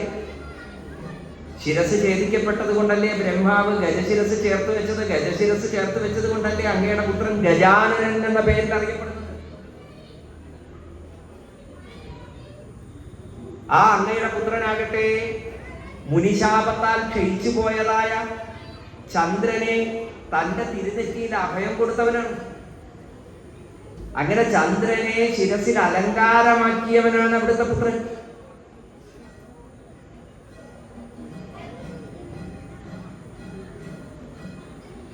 അഗ്നിസ്വരൂപവും ജലസ്വരൂപവുമായി ഈ പ്രപഞ്ചത്തിൽ സകല തരത്തിലുള്ളതായ സൂക്ഷ്മഭൂതങ്ങളുടെയും നിയന്താവാണ് അവിടുത്തെ പുത്രൻ. അനവധി പേരുകൾ അവിടുത്തെ പുത്രനുണ്ട്. ഹേരമ്പനുണ്ട്, ഗജാനനൻ, വിഘ്നങ്ങളൊക്കെ ഇല്ലാതാക്കുന്നവൻ. ഇപ്പതാ ഈ കൊമ്പൊടിഞ്ഞപ്പോ ഒരു പേരും കൂടി കിട്ടി, ഏകദന്തൻ. ഇത് നിയോഗമാണെന്ന് വിചാരിക്കൂ ഭഗവതി. പാർവതി അടങ്ങുന്നില്ല. അപ്പൊ അതാ ശ്രീകൃഷ്ണന്റെ അടുത്തിരിക്കുന്ന രാധാദേവി ചിരിച്ചു. രാധാദേവി പറഞ്ഞു, അല്ലയോ ദേവി, എല്ലാം ഈശ്വരമായല്ലേ. യഥാർത്ഥത്തിൽ ശിഷ്യനും മകനും രണ്ടുപേരും വിശ്വമാതാപിതാക്കളെ സംബന്ധിച്ചിടത്തോളം മക്കളല്ലേ. നിങ്ങൾ രണ്ടുപേരും വിശ്വത്തിന്റെ അച്ഛനും അമ്മയുമല്ലേ. അപ്പൊ വിശ്വത്തിലുള്ള സർവ്വചരാചരങ്ങൾ നിങ്ങളുടെ ആരാണ്? മക്കൾ തന്നെയല്ലേ. മക്കളാവുമ്പോ എന്താവും? ചിലപ്പോൾ അങ്ങോട്ടും ഇങ്ങോട്ടും ഒന്ന് കലഹിക്കും. ആ കലഹങ്ങളെയൊക്കെ വാത്സല്യത്തോടു കൂടി ഇല്ലാതാക്കി ഒന്നിച്ച് ചേർത്ത് നിർത്തേണ്ടവരല്ലേ അച്ഛനമ്മമാരും. ഇങ്ങനെ രാധാകൃഷ്ണന്മാര് മധുരമായ വാക്കുകൾ പറഞ്ഞപ്പോ പാർവതി ദേവിയുടെ കോപമൊക്കെ അടങ്ങി സന്തോഷത്തോടു കൂടി രണ്ടുപേരെയും കൈകളാൽ മാറോട് ചേർത്തു നെറുകയിൽ കാണിച്ചു. പരശുരാമൻ പാർവതി പരമേശ്വരന്മാരുടെ കാൽക്കൽ നമസ്കരിച്ചു. ഈ സമയത്ത് അതാ സുബ്രഹ്മണ്യകുമാരൻ വന്നു. ഉണ്ടായ കഥകളൊക്കെ വീണ്ടും സുബ്രഹ്മണ്യകുമാരൻ പറഞ്ഞ് എല്ലാവരും കൂടി പൊട്ടിച്ചിരിച്ചു. അങ്ങനെ സന്തോഷത്തോടുകൂടി പരശുരാമൻ ഭഗവാനെ വന്ദിച്ച് മടങ്ങി എന്ന് കഥ. ഇനി ഇവിടെ പരശുരാമൻ ഏതൊക്കെ രാജാക്കന്മാരായിട്ട് യുദ്ധം ചെയ്തു എന്ന വിസ്താരം വളരെ മനോഹരമായ യുദ്ധവർണ്ണനകളായി ബ്രഹ്മാണ്ഡ പുരാണത്തിലുണ്ട്. അത് വിസ്തരിക്കാൻ നമുക്ക് സമയമില്ലാത്തത് കൊണ്ട് ഞാൻ അത് വിസ്തരിക്കുന്നില്ല. എപ്പോഴെങ്കിലും നമുക്ക് സമയം കിട്ടുമ്പോൾ വായിച്ചു നോക്കുകയോ കേൾക്കുകയോ ചെയ്യേണ്ടത് തന്നെയാണ്. ഈ രാജാക്കന്മാരുമായിട്ടുള്ള യുദ്ധസമയത്ത് ഉപയോഗിച്ചതായ വ്യത്യസ്തങ്ങളായിരിക്കുന്ന ആയുധങ്ങളെ കുറിച്ചുള്ളതായ വർണ്ണനകൾ. ഇത് കൂടാതെ മൂലകൻ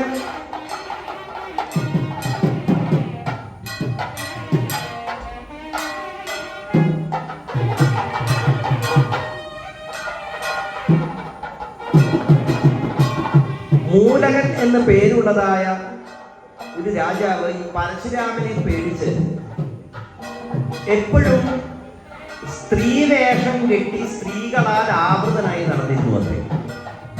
അങ്ങനെ ചില വൈചിത്ര്യങ്ങളൊക്കെ സൂചിപ്പിക്കുന്നുണ്ട്. പക്ഷെ ഇത് സൂചിപ്പിക്കുന്നത് ഈ മൂലകന്റെ കഥ എടുത്തു പറയുന്നത്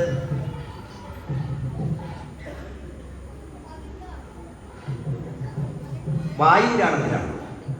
വംശാവിന് പറയുമ്പോൾ പറയുകയാണ്, മൂലകൻ എന്ന് പറയുന്നതായ രാജാവ് ഈ പരശുരാമനെ പേടിച്ചൊരു സ്ത്രീയുടെ വേഷവും കിട്ടി സ്ത്രീകളെ മുഴുവനും തന്റെ ചുറ്റും നിർത്തിയിട്ട് എപ്പോഴും എങ്ങോട്ട് പോകുന്നത്.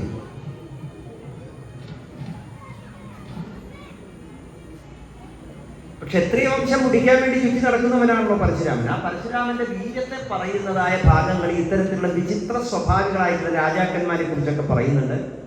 പരശുരാമനുമായി യുദ്ധം ചെയ്യാൻ വന്ന രാജാക്കന്മാരുടെ കൂട്ടത്തിൽ കേരള രാജാവിനെയും നമുക്ക് കാണാം. സ്ത്രീകളെ അണിനിരത്തി യുദ്ധം ചെയ്യാൻ പുറപ്പെട്ടവരുടെ ചരിത്രമൊക്കെ ഇത്തരത്തിലുള്ള യുദ്ധ വർണ്ണനകളിൽ പലയിടത്തും കാണാനായിട്ട് സാധിക്കും.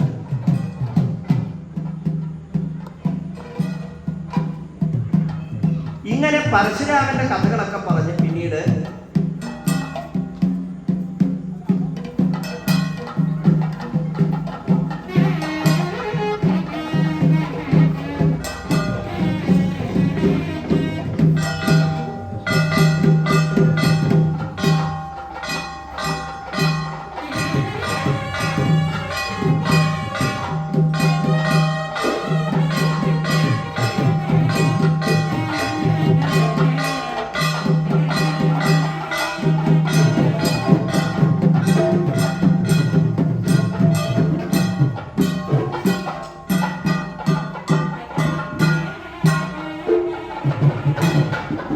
പരശുരാമനോടൊപ്പം യുദ്ധരംഗത്ത് സന്തത സഹചാരിയായിരുന്ന ഒരു ശിഷ്യനാണ്. പരശുരാമൻ തന്റെ പുത്രനെ പോലെ തന്നെ കരുതിയിരുന്ന ആളാണ് അകൃതപ്രണൻ.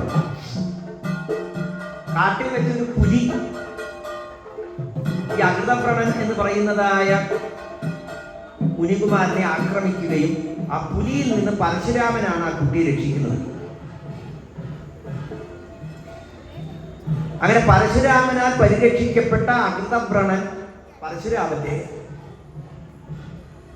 സന്തത സഹചാരിയായി മാറിയ കഥയും ബ്രഹ്മാണ്ഡത്തിൽ വർദ്ധിക്കുന്നുണ്ട്. ആ സമയത്താണ് 4 മാനുകളുടെ പൂർവചരിത്രത്തിലൂടെ ഈ കൃഷ്ണകവചത്തിന്റെ മാഹാത്മ്യം വിശദമാകുന്നു. ജന്മാന്തര രഹസ്യങ്ങളെക്കുറിച്ച് പ്രതിപാദിക്കുന്ന കഥാഭാഗങ്ങൾ കൂടിയാണ്. ഈ ശ്രീകൃഷ്ണ കവചത്തെ ധരിച്ചുകൊണ്ടാണ് പരശുരാമൻ ശത്രുക്കളിൽ നിന്ന് രക്ഷ നേടിയത് എന്നുകൂടി ബ്രഹ്മാണ്ഡ പുരാണം സൂചിപ്പിക്കുന്നു.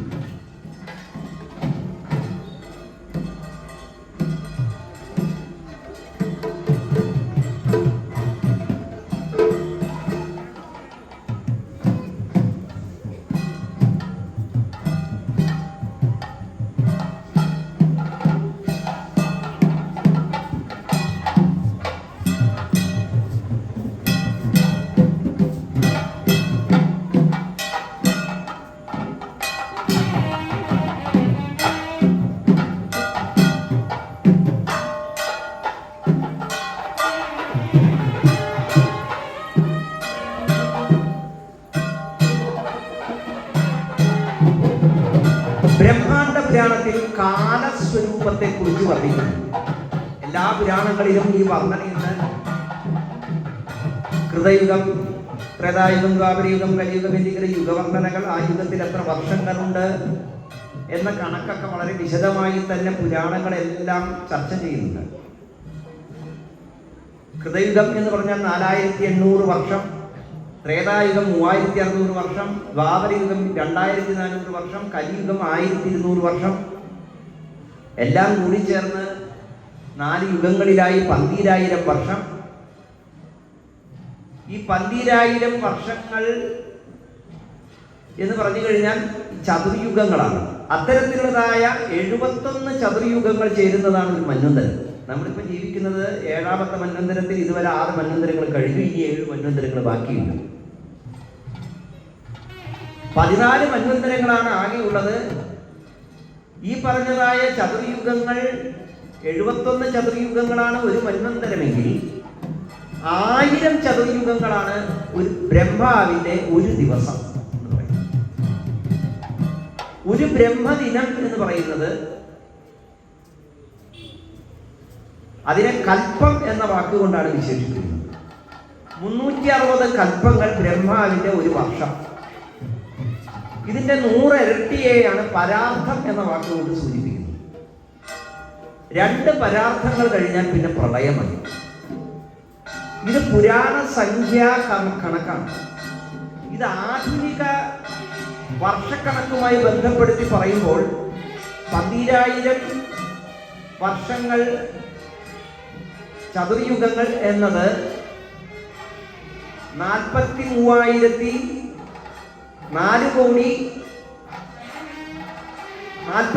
കോടി 20,000 വർഷങ്ങളായി മാറും.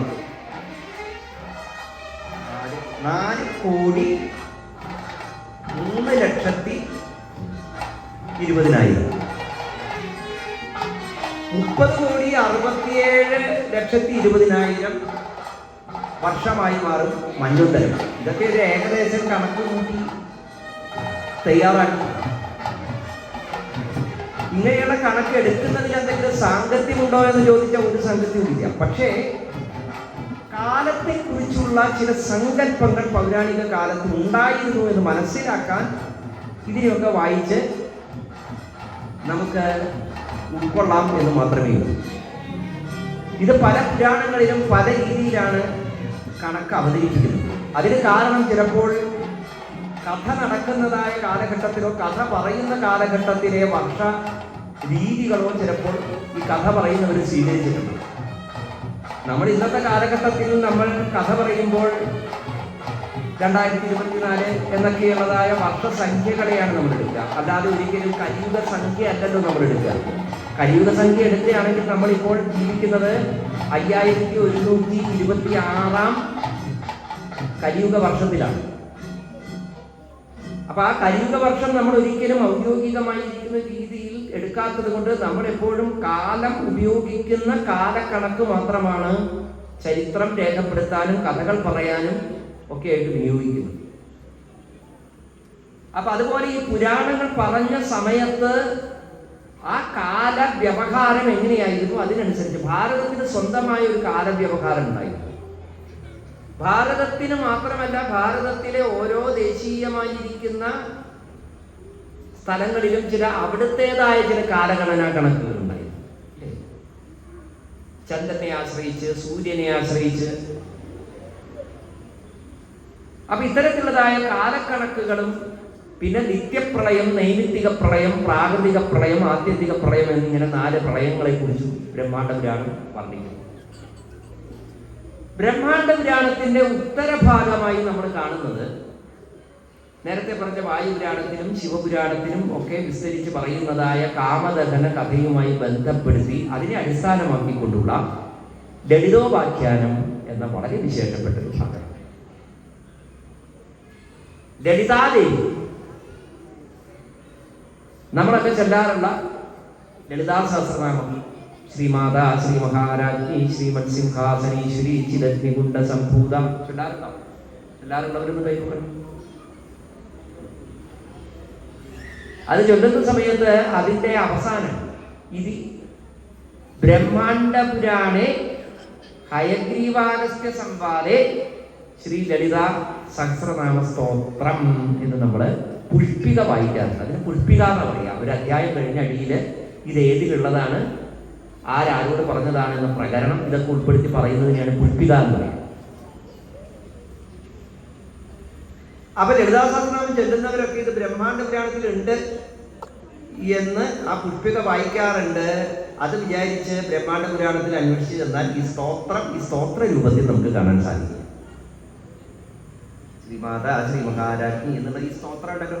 നമ്മളിപ്പോൾ ശിവസഹസ്രനാമം ശിവപുരാണത്തിലുണ്ട് എന്ന് പറഞ്ഞാൽ അതിലേക്ക് നോക്കിക്കഴിഞ്ഞാൽ നമുക്ക് ശിവസഹസ്രനാമമായി തന്നെ അത് കാണാൻ സാധിക്കും. ലിംഗപുരാണത്തിലും ശിവസഹസ്രനാമം നമ്മൾ കേട്ടു, അതിലുണ്ട് എന്ന് പറഞ്ഞ് നമ്മൾ ആ പ്രകരണമൊക്കെ പറയുകയുണ്ടായി. ഒന്ന് തണ്ടു മഹർഷി സ്തുതിച്ച ശിവസഹസ്രനാമം, മറ്റത് വിഷ്ണു സ്തുതിച്ച ശിവസഹസ്രനാമം. ഇത് ശിവപുരാണത്തിലുമുണ്ട്, മഹാഭാരതത്തിലുമുണ്ട്. അപ്പോൾ ലളിതാ സഹസ്രനാമം അതേ രൂപത്തിൽ നമുക്ക് കാണാൻ കഴിയില്ലെങ്കിലും ലളിതാ സഹസ്രനാമത്തിലെ എല്ലാ നാമങ്ങളുടെയും വ്യാഖ്യാനം നമുക്ക് ഇതിലുണ്ട്. അതുകൊണ്ടാണ് ലളിതോപാഖ്യാനം എന്ന പേര് തന്നെ ഇതിന് വന്നിരിക്കുന്നത്. കഥ എന്താ? കഥ എന്നല്ല, വർണ്ണന എന്നാണ് പറയാൻ പറ്റുന്നത്. വർണ്ണനയാണ്. കാഞ്ചിയാണ് ലളിതോപാഖ്യാനത്തിലെ ആ സംഭവങ്ങൾ നടക്കുന്നതായ പുണ്യതീർത്ഥം കാഞ്ചി. ഈ കാഞ്ചിയിലെ സാക്ഷാത് മഹാവിഷ്ണുവും ശിവനും നിത്യസാന്നിധ്യം ചെയ്യുന്നു എന്നാണ് സങ്കല്പം. കാഞ്ചി, കിഴക്കേ കാഞ്ചിയിലെ മഹാവിഷ്ണുവും പടിഞ്ഞാറേ കാഞ്ചിയിൽ ശിവനുമാണ് വർത്തിക്കുന്നത്. ഈ ശിവനാകട്ടെ ഏകാമ്രനാഥൻ എന്ന സ്വരൂപത്തിലാണ് അവിടെ വിരാജിക്കുന്നത്. ശിവന്റെ ശക്തിയാണ് ലളിതാദേവി. ഈ ലളിതാദേവി അവതരിച്ചതോ ഭണ്ഡാസുരനെ വധിക്കുന്നതിന് വേണ്ടിയിട്ടാണ്. ആരെ ഈ ഭണ്ഡാസുരൻ? ഭണ്ഡ് എന്ന പദത്തിന്റെ അർത്ഥം ഭാഗ്യവാൻ എന്നാണ്. ഭണ്ഡ് ഭണ്ഡ് അങ്ങനെ പറയുന്ന ഭേഷ് ഭേഷ് ഭലേ ഭേഷ് എന്നൊക്കെ പറയും. അതേപോലെ ഒരു പദമാണ് ഭണ്ഡ് എന്ന് പറഞ്ഞാൽ ഭാഗ്യവാനായിരിക്കുക എന്ന ആശംസയാണ്. അതാണ് ആസുരനായത്, ആസുരഭാവം കൊണ്ടത് ഭണ്ഡാസുരനായത്. ആരായി ഭണ്ഡാസുരൻ? ഈ പേര് കൊടുത്തത് ബ്രഹ്മാവാണ്. ഈ കഥ എന്താണെന്ന് മനസ്സിലാവണമെങ്കിൽ നമ്മൾ ശിവപുരാണത്തിലെ കഥ സ്മരിക്കണം, അത്രേ ഉള്ളൂ. വേറെന്താ ശിവപുരാണത്തിലെ കഥ? പാർവതി ദേവി ശ്രീ പരമേശ്വരനെ തപസ് ചെയ്യുന്ന സമയത്ത് ശിവപാർവതിമാർ ഒന്നിച്ചു ചേർന്നാൽ മാത്രമേ അതിൽ നിന്ന് ഉണ്ടാകുന്നതായ ഒരു ശക്തിക്ക് മാത്രമേ താരകാസുരനെ വധിക്കാൻ കഴിയൂന്ന് മനസ്സിലാക്കിയ ദേവന്മാര് കാമദേവനെ വസന്തനോടൊപ്പം ഈ തപസ്ഥാനത്തേക്ക് പറഞ്ഞയക്കുകയും കാമദേവൻ ശിവന്റെ ഹൃദയത്തിലേക്ക് തന്റെ പുഷ്പബാണം അയക്കുകയും ആ പുഷ്പബാണം കൊണ്ട് മഹാദേവൻ കണ്ണു തുറന്നപ്പോൾ പാർവതി ദേവിയെ കണ്ട് തപസ് വിഘ്നം വരികയും തന്റെ തപസ് മുടക്കിയത് ആര് എന്ന് ക്രുദ്ധനായി നോക്കിയപ്പോൾ അടുത്ത അമ്പ് തൊടുക്കാൻ നിൽക്കുന്ന കാമദേവനെ കണ്ടു. മഹാദേവൻ ക്രുദ്ധനായി 3-ാം കണ്ണ് തുറന്നു. സാക്ഷാൽ മാരാരിക്കുളത്തപ്പനായി മാരനെ ഭസ്മമാക്കിയവനാണ് മാരാരി. അങ്ങനെ ഉഗ്രഭാവത്തിൽ ഭഗവാൻ ആ കാമനെ ദഹിപ്പിച്ചു കഴിഞ്ഞപ്പോൾ പാർവതി ദേവി വേഗം പേടിച്ചു, പിൻവാങ്ങി. ഇത്രയും ഉഗ്രമൂർത്തിയാണ് ഭഗവാനെങ്കിൽ ആ ഭഗവാനെ പ്രസാദിപ്പിച്ചിട്ടേ ഇനി മറ്റെന്തുമുള്ളൂ എന്ന് ചിന്തിച്ച് പാർവതി ദേവി ആ ഭഗവാനിലേക്ക് സ്വയം സമർപ്പിതയായി ഭഗവാനെ തന്നെ സാക്ഷാത്കരിക്കുന്നതിന് വേണ്ടി തപസ് ചെയ്തു. അതാണ് മാരാരിക്കുളത്തപ്പന്റെ മുമ്പിലെ ഭഗവതി അല്ലേ, പാർവതി ദേവി. മാരാരിക്കുളത്തപ്പന്റെ മാഹാത്മ്യമാണ് ഈ കഥ. ഇത് ശിവപുരാണത്തിൽ വിസ്തരിക്കുന്നു, വായുപുരാണത്തിൽ വിസ്തരിക്കുന്നു, വാമനപുരാണത്തിലും പറയുന്നുണ്ട്, എല്ലാ പുരാണങ്ങളിലും ഉണ്ട്. താരകാസുരവധം മുതലായിരിക്കുന്ന കഥകളൊക്കെ മഹാഭാരതത്തിൽ വിസ്തരിക്കുന്നുണ്ട്. നമ്മൾ ഇതുവരെ കേട്ടതായ അഗ്നിപുരാണം, മത്സ്യപുരാണം, വാമനപുരാണം, കൂർമ്മപുരാണം, ലിംഗപുരാണം, വായുപുരാണം, ശിവപുരാണം, ഭാഗവത പുരാണം, ദേവി ഭാഗവതം, ഇപ്പൊ പറഞ്ഞുകൊണ്ടിരിക്കുന്ന ബ്രഹ്മാണ്ഡ പുരാണം, ഇനി കേൾക്കാനുള്ള മാർക്കണ്ഡേയ പുരാണം, സ്കന്ദപുരാണം മുതലായിരിക്കുന്ന പത്മപുരാണം, ഭാഗവത പുരാണം മുതലായിരിക്കുന്ന പുരാണങ്ങളിലുമൊക്കെ ചുരുക്കിയും വിസ്തരിച്ചും പല രീതിയിലും ഈ കഥകളൊക്കെ വന്നു പോകുന്നു. കാമദേവൻ ഭസ്മമായി തീർന്നപ്പോൾ കാമദേവന്റെ പത്നിയായ രതീദേവി കരയാൻ തുടങ്ങി. വൈധവ്യം വന്നുവല്ലോ. ആ സമയത്ത് സാക്ഷാൽ ശിവഭൂതഗണങ്ങളിൽ ഒരുവനായിരിക്കുന്ന ചിത്രകർമ്മൻ ഈ കാമദേവന്റെ ഭസ്മത്തെ എടുത്ത് ഉരുട്ടി ഒരു രൂപമുണ്ടാക്കി. ആ രൂപം ചൈതന്യവത്തായി. അവനാണ് ഭണ്ഡാസുരൻ. അവൻ സാക്ഷാൽ ശ്രീ പരമേശ്വരനെ തപസ് ചെയ്തു. ഭഗവാൻ പ്രത്യക്ഷപ്പെട്ട് എന്താ വരം വേണ്ടേ ചോദിച്ചപ്പോൾ പറഞ്ഞു, എനിക്ക് ത്രിലോകങ്ങളെയും ജയിക്കണം, ആരുടെയും ഒരായുധങ്ങളും എന്നിൽ ഫലവത്തായി പോകരുത്, മാത്രമല്ല എൻ്റെ നേരെ ആരാണോ യുദ്ധത്തിന് വരുന്നത് അവരുടെ പകുതി ബലം എനിക്കുണ്ടാകുന്നു. ശത്രുവിൻ്റെ പകുതി ബലവും വേണം. എൻ്റെ ആയുധങ്ങൾ എപ്പോഴും ശത്രുവിൻ്റെ ആയുധങ്ങൾ നശിപ്പിച്ചുകൊണ്ടിരിക്കുകയും വേണം. ഇങ്ങനെയൊക്കെയുള്ള അജയ്യമായ വരമാണ്. സാക്ഷാൽ മഹാദേവൻ ക്ഷിപ്രപ്രസാദിയല്ലേ, എല്ലാ വരവും കൊടുത്തു. ഈ വരം വാങ്ങി ഇങ്ങനെ ഉത്സാഹശാലിയായി ഇരിക്കുന്നതായ ഈ ബാലനെ കണ്ടപ്പോഴാണ് ബ്രഹ്മാവ് ഭണ്ട് ഭണ്ട് എന്ന് പറഞ്ഞത്. ഭാഗ്യവാനായിരിക്കുക, ഭാഗ്യവാനായിരിക്കുക. ആ ബ്രഹ്മാവിന്റെ വാക്യത്തിൽ നിന്ന് അവന് പേരുണ്ടായി ഭണ്ഡൻ എന്ന പേര്. അവൻ ലോകത്തെ മുഴുവൻ തന്റെ കാൽക്കീഴിലാക്കിയപ്പോൾ അവനെ വധിക്കാൻ ഒരു വഴിയുമില്ല എന്ന് മനസ്സിലായപ്പോൾ വധിക്കുന്നതിന് വേണ്ടി ചിദാനന്ദ ശക്തിയായിരിക്കുന്ന സാക്ഷാൽ കാമാക്ഷി ലളിതാദേവിയായി അവതാരം കൈക്കൊണ്ടു. കാഞ്ചി കാമാക്ഷി. കാമാക്ഷി ആരാ? കായേയും മായേയും അക്ഷിയാക്കിയവളാണ് കാമാക്ഷി. എന്താ ഈ കായുമായി? കാ സരസ്വതി, മാ മഹാലക്ഷ്മി. അപ്പൊ ആ ലളിതാദേവിയുടെ രണ്ട് കണ്ണുകളിൽ നിന്നുണ്ടായവരാണ് ആരൊക്കെ? കായുമായി. അങ്ങനെ കായും മായും ജനിച്ച അക്ഷിയോട് കൂടിയവൾ കാമാക്ഷി, സാക്ഷാൽ ലളിതാദേവി ഭഗവതി. ആ ഭഗവതി സർവസൈന്യങ്ങളോടുകൂടി, സർവസൈന്യങ്ങൾ എന്ന് പറയുന്നത് ദേവന്മാരൊന്നുമല്ല, ഒക്കെ ദേവിമാരാണ്. ഭണ്ഡാസുരവധോദ്യുക്ത ശക്തിസേന സമന്വിത സമ്പൽക്കരീ സമാരൂഢ സിന്ധുരവ്രജസേവിത ഉദ്യത്ഭാനു സഹസ്രാഭ കോടി സൂര്യ സമപ്രഭ. ഉഗ്രമായിരിക്കുന്നതായ ഭാവം, ഭഗവതിയുടെ വ്യത്യസ്തങ്ങളായിരിക്കുന്ന ഭാവങ്ങളെയൊക്കെ ഇവിടെ വർണ്ണിക്കുകയാണ് ലളിതോപാഖ്യാനം ചെയ്യുന്നത്. യുദ്ധത്തിന് ഉദ്യുക്തയായി പോകുന്ന ഭഗവതിയുടെ കിരിചക്രരഥാരൂഢ ദണ്ഡനാഥ പുരസ്കൃത, ദണ്ഡനാഥ പുരസ്കൃതയായിരിക്കുന്ന ഭഗവതിയെ വർണ്ണിച്ചു. ഭഗവതിയുടെ ആ രഥങ്ങളെ കുറിച്ചുള്ള വർണ്ണന, രഥചക്രം, രഥത്തിലുള്ളതായ കുടിയടയാളം, എല്ലാറ്റിനെ കുറിച്ചും വർണ്ണിച്ചിട്ടാണ് പോകുന്നത്. ചമ്പകാശോക പുന്നാക സൗഗന്ധികലസൽക്കജ, മനോഹരങ്ങളായ പുഷ്പങ്ങളാൽ ശോഭിതമായിരിക്കുന്ന ഭഗവതിയുടെ മുടിക്കെട്ട്. അങ്ങനെ എല്ലാ ലളിതാ സഹസ്രനാമത്തിലെ ഓരോ നാമങ്ങളെയും മനോഹരമായ വർണ്ണനകളോടുകൂടി അവതരിപ്പിക്കുന്ന ഒന്നാണ് ലളിതോപാഖ്യാനം. അങ്ങനെ ഭണ്ഡാസുരനെ ഭഗവതി വധിക്കുന്നു. പിന്നീട് കുമാരൻ ജനിക്കുന്നു. സാക്ഷാൽ ശക്തി സ്വരൂപനായ ആ കുമാരൻ താരകാസുരനെ വധിക്കുന്ന കഥകളൊക്കെ വളരെ വിശേഷ രീതിയിൽ ശിവപുരാണത്തിൽ വർണ്ണിക്കുന്നുണ്ട്, വായുപുരാണത്തിൽ വർണ്ണിക്കുന്നുണ്ട്, മഹാഭാരതത്തിൽ വർണ്ണിക്കുന്നുണ്ട്.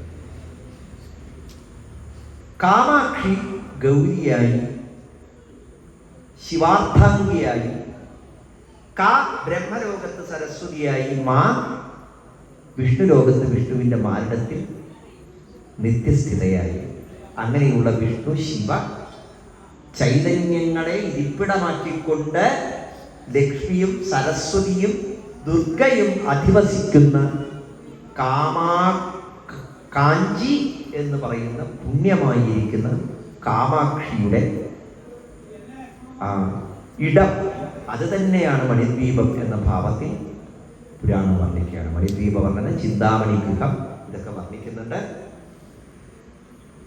ലളിതാ തന്ത്രവിദ്യയെ വളരെ വിശദമായി പ്രതിപാദിക്കുന്ന ഒരു ഭാഗം കൂടിയാണ് ലളിതോപാഖ്യാനം. ഷോഡശോപചാര വിധി പ്രകാരം ശ്രീവിദ്യോപാസനയിലൂടെ ഈ ലളിതാ പരമേശ്വരിയെ ആരാധിക്കേണ്ടതെങ്കിൽ നമ്മൾ ഇവിടെ ചെയ്യുന്ന പൂജകൾ ഈ ശ്രീവിദ്യാസമ്പ്രദായ പ്രകാരമുള്ളതാണ്. ആവാഹനം, ആസനം, പാദ്യം, അർഘ്യം, ആചമനം, സ്നാനം, വസ്ത്രം, ഭൂഷ, ഗന്ധം, പുഷ്പം, ധൂമം, ദീപം, അക്ഷതം, നൈവേദ്യം, താമ്പൂലം, പ്രദക്ഷിണം മുതലായിരിക്കുന്ന 16 ഉപചാരങ്ങളിലൂടെ ഭഗവതിയെ സാക്ഷാത്കരിക്കുക എന്ന വിശേഷമായിരിക്കുന്ന താന്ത്രിക വിജ്ഞാനം കൂടി പകർന്നു തരുന്ന ബ്രഹ്മാണ്ഡ പുരാണത്തിലെ ലളിതോപാഖ്യാനം, അത് മാത്രമായി പാരായണം ചെയ്യുന്ന രീതി കൂടിയുണ്ട്.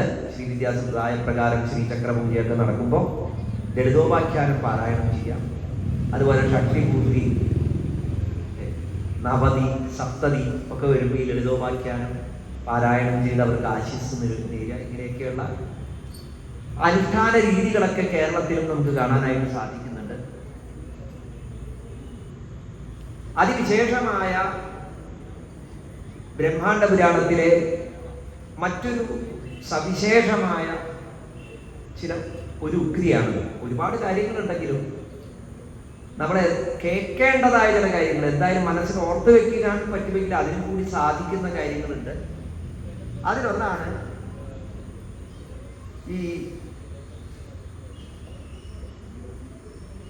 വിഷ്ണുവിൻ്റെ 7 മനുഷ്യാവതാരങ്ങളുണ്ട് എന്നാണ് ബ്രഹ്മാണ്ഡ പുരാണം പറയുന്നത്. വിഷ്ണു മനുഷ്യരൂപത്തിൽ അവതരിച്ചത് 7 അവതാരങ്ങൾ. അത് ഏതൊക്കെയാണ്? ത്രേതായുഗത്തില് ദത്താത്രേയനായി അവതരിച്ചു. നമ്മൾ കണ്ടു. കാർത്തവീര്യാർജുനന്റെയും കൈകയ വംശത്തിന്റെയും ഒക്കെ ഗുരുവായി മാറിയ ദത്താത്രേയൻ അത്രി മഹർഷിയുടെ അനസൂയയുടെയും മകനായി വിഷ്ണു തന്നെ ജനിച്ചതാണെന്ന് നമ്മൾ കണ്ടു. അപ്പൊ ദത്താത്രേയൻ വിഷ്ണുവിന്റെ അവതാരമാണ്. വാമനമൂർത്തി വിഷ്ണുവിന്റെ അവതാരമാണ്.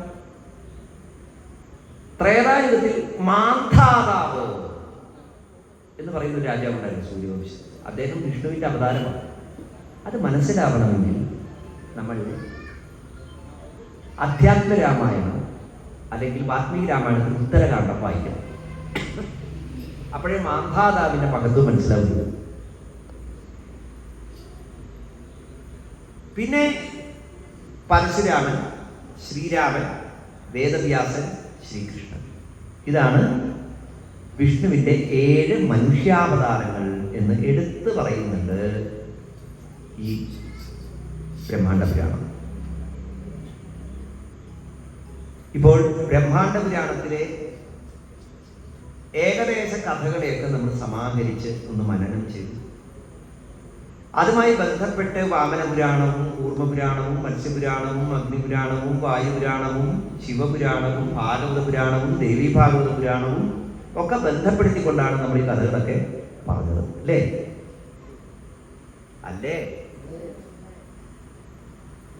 ഇനി ഇവിടുന്ന് അങ്ങോട്ട് ഒഴുകുകയാണ്. വീണ്ടും കുറേ പുരാണങ്ങൾ കൂടി ബന്ധപ്പെടുത്താനുണ്ട്. എല്ലാ ദിവസവും നമ്മൾ ഈ കഴിഞ്ഞു പോയ പുരാണങ്ങളും ഓരോ ദിവസവും പുതിയ പുതിയ കഥകളിലേക്ക് കടക്കുമ്പോൾ അടുത്ത പുരാണങ്ങൾ കൂടി ഉൾച്ചേർത്ത് വലിയൊരു പുരാണ നദിയുടെ തീരത്താണ് ഇപ്പം നമ്മൾ ഇരിക്കുന്നത്. ഇനി കുറേ പുരാണങ്ങൾ കൂടി ഇതിലെ നദികൾ കൂടി വന്ന് ചേർന്ന് ഒഴുകാനുണ്ട്. ഇനിയുള്ള ദിവസങ്ങളിലായി നമുക്ക് ഈ നദിയുടെ ഗാംഭീര്യം, ശാന്തത, സൗന്ദര്യം ഇതൊക്കെ മാറി മാറി ആസ്വദിക്കാനുള്ളതായ അനുഗ്രഹം സാക്ഷാൽ മാരാരിക്കുളത്തപ്പൻ തന്നെ നൽകട്ടെ എന്ന് പ്രാർത്ഥിക്കുകയാണ്. ഈ വാക്കുകൾ നിങ്ങളുടെ ഹൃദയത്തിലൂടെ ഭഗവാന്റെ പാതാരങ്ങളിലേക്ക് സമർപ്പിക്കുകയാണ്. യജ്ഞവേദി നാളെ കഴിഞ്ഞ് മറ്റന്നാൾ, അതായത് ഞായറാഴ്ച, വളരെ വിശേഷമായ സമൂഹ മൃത്യുഞ്ജയ ഹോമം നടക്കുന്നുണ്ട്. കാലത്ത് നമ്മൾ ഗണപതി ഹോമത്തോടുകൂടി ആരംഭിച്ച് ഈ മൃത്യുഞ്ജയ ഹോമത്തിന്റെ ഹോമോപചാര ഘട്ടങ്ങൾ, അതിന്റെ പ്രത്യേകമായ ഒരു ഘട്ടം എത്തുമ്പോഴാണ് സമൂഹമായിട്ടുള്ള ഹോമം ആരംഭിക്കുക. അത് ഏകദേശം പ്രഭാത ഭക്ഷണത്തിന് ശേഷമായിരിക്കും. അപ്പോൾ മൃത്യുഞ്ജയ ഹോമത്തിൽ റിസീറ്റ് എടുത്ത് എല്ലാവരും വീട്ടിൽ നിന്ന് വരുമ്പോൾ ഓരോ നാളികേരം കുഴിഞ്ഞു കൊണ്ടുവരിക. അത് നിങ്ങൾക്കിതിൽ ഉൾപ്പെടുത്താവുന്നതാണ്. ആചാര്യന്മാർ ചൊല്ലിത്തരുന്ന മന്ത്രങ്ങളൊക്കെ ഏറ്റുചൊല്ലി നേരിട്ട് പങ്കെടുക്കാവുന്ന രീതിയിലാണ് ഈ മൃത്യുഞ്ജയ ഹോമം ഇവിടെ നടക്കുന്നത്. നിങ്ങൾക്കറിയാം, ഇതിനു മുമ്പും നമ്മൾ യജ്ഞവേദിയിൽ ഇത് അനുഷ്ഠിച്ചിട്ടുണ്ട്. സാധാരണ ഒരു ക്ഷേത്രത്തിൽ നടക്കുന്നതിൽ നിന്ന് വളരെയധികം വ്യത്യാസങ്ങൾ, സങ്കീർണമായ ഉപചാരങ്ങൾ, പൂജയിൽ തന്നെ ചില വ്യത്യാസങ്ങളും ഒക്കെ ഉണ്ട് ഈ മൃത്യുഞ്ജയ ഹോമത്തിന്. കാരണം ഇത് ശ്രീവിദ്യാ സമ്പ്രദായ പ്രകാരം നടത്തുന്നതാണ്. നമ്മളിന്ന് കേട്ട ബ്രഹ്മാണ്ഡപുരാണത്തിലെ ലളിതോപാഖ്യാനം ഏതൊരു താന്ത്രിക ഉപദേശമാണോ ലോകത്തിന് പകർന്നു കൊടുത്ത ആ താന്ത്രിക വിധി അനുസരിച്ച് 1500ഓളം വർഷം പഴക്കമുള്ള വീഗലനേത്രി ആചാര്യ പദ്ധതി അനുസരിച്ച് കൂടിയിരിക്കുന്ന ഈ കാരണവന്മാരും ഗുരുക്കന്മാരായിട്ടുള്ള ആളുകളുടെ ആ പൂർവ്വ പരമ്പരകൾ ഉപദേശിച്ചു തന്നത് പ്രകാരമുള്ള ഹോമമാണ് ഇവിടെ നടക്കുന്നത്. അപ്പം അതിൽ പങ്കെടുക്കാൻ ആഗ്രഹിക്കുന്നവർ നേരത്തെ തന്നെ റെസീറ്റ് എടുക്കുക. ഇവിടെ ഇരിക്കുന്നവരിൽ എത്ര പേര് മൃത്യുഞ്ജയ ഹോമത്തിൽ പങ്കെടുക്കാൻ റെസീറ്റ് എടുത്തവരുണ്ടെന്ന് കൈപ്പൊക്കണം. ആരുമില്ല, ആകെ 3-4 പേരെ ഉള്ളൂ. നാളെ എടുക്കാം എന്നൊക്കെ പറഞ്ഞ് മാറ്റി വെച്ചിരിക്കുകയാണോ? ആണെങ്കിൽ നാളെ തന്നെ വേഗം എടുക്കുക. ഇത്രയ്ക്കൊക്കെ എനിക്ക് പറയാൻ അറിയൂ. ഇതിൽ കൂടുതൽ പറഞ്ഞ എല്ലാവരും അതിൽ പങ്കെടുക്കണം എന്നൊക്കെ നിർബന്ധിക്കുന്നതിൽ അർത്ഥമൊന്നുമില്ലല്ലോ. മാഹാത്മ്യം എന്താണെന്ന് മനസ്സിലാക്കി ഇങ്ങനെയുള്ള അവസരം നമുക്ക് ഒരുക്കി തന്നത് മാരാരിക്കുളത്തപ്പനാണ് എന്നുള്ള പരമമായ ബോധ്യത്തോടുകൂടി ഇവിടെയുള്ള ചടങ്ങുകളിലൊക്കെ ആവുന്നവർ പങ്കെടുക്കാനായിട്ട് പരിശ്രമിക്കും. എല്ലാവരെയും ഭഗവാൻ അനുഗ്രഹിക്കട്ടെ. കൈകൾ ശിരസിന് മുകളിൽ തൊഴുതു പിടിക്കുക. ഉറക്കെ ഏറ്റുചൊല്ല കരചരണകൃതം